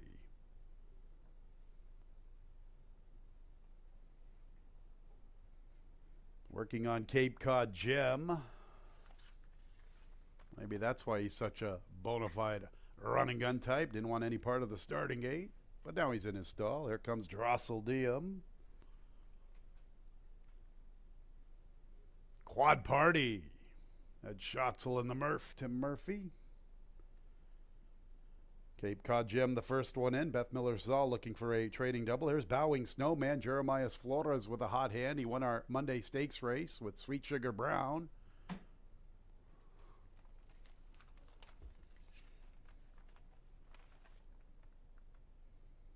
Or with Sweet Brown Sugar. That is her correct name, Sweet Brown Sugar. Jeremias looking for 3 on the card. Bowing Snowman. Reluctant to move forward. Here's the Chilean, Mi Tres por Ciento.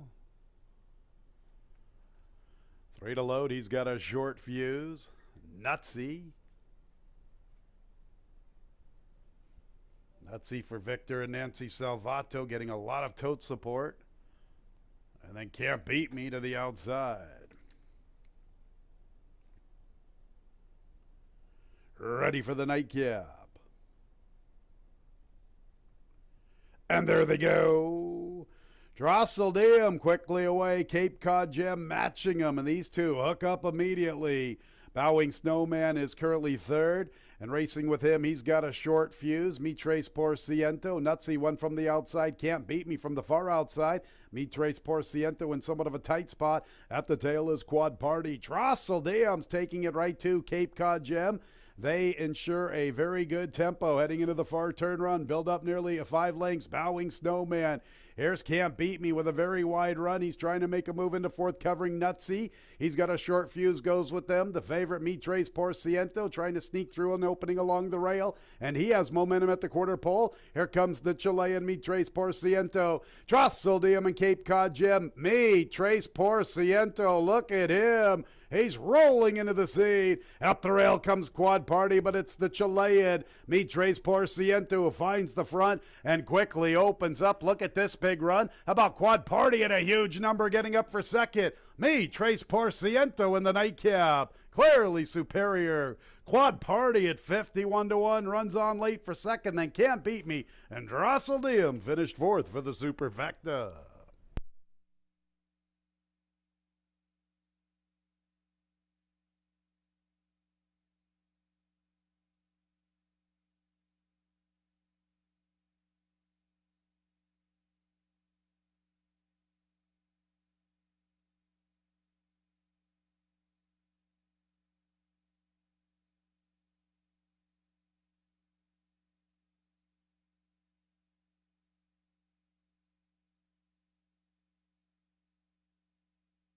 One minute 6 and 9/100. 6 Mitres Porciento, much the best winner. Second place 3 Quad Party at a huge number. Photo for the balance. Please hold all tickets.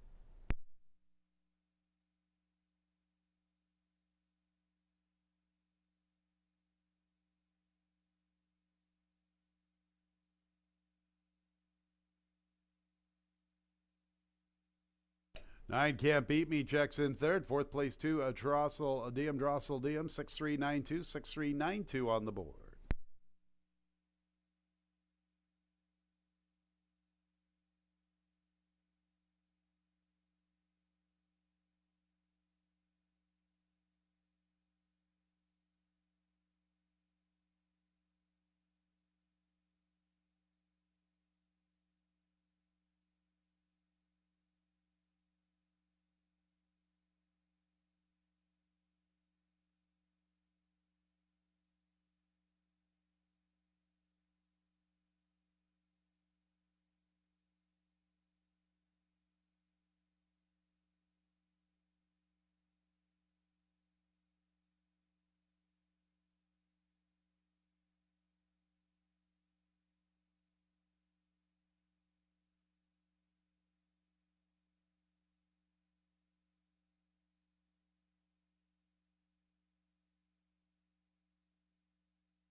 Entering the winner's circle is number 6, Mitres Porciento. His 18th career victory. 8-year-old chestnut gelding by Ocean Terrace out of the dam Punta Alto. Owned by Photos Finish LLC. A trading double for Jeff Engelhart. And it's a winning ride for Andre Worry. Welcome back to the winner's circle, Andre.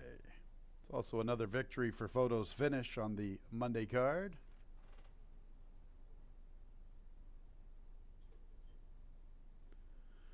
The winner was bred in Chile by Haras Melipilla.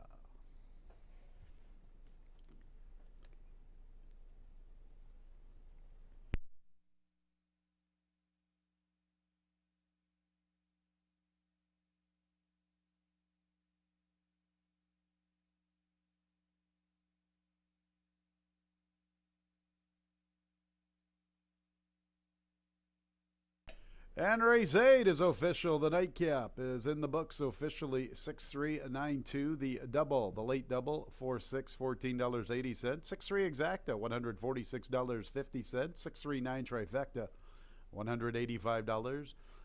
10-cent super, 6392, $221.55.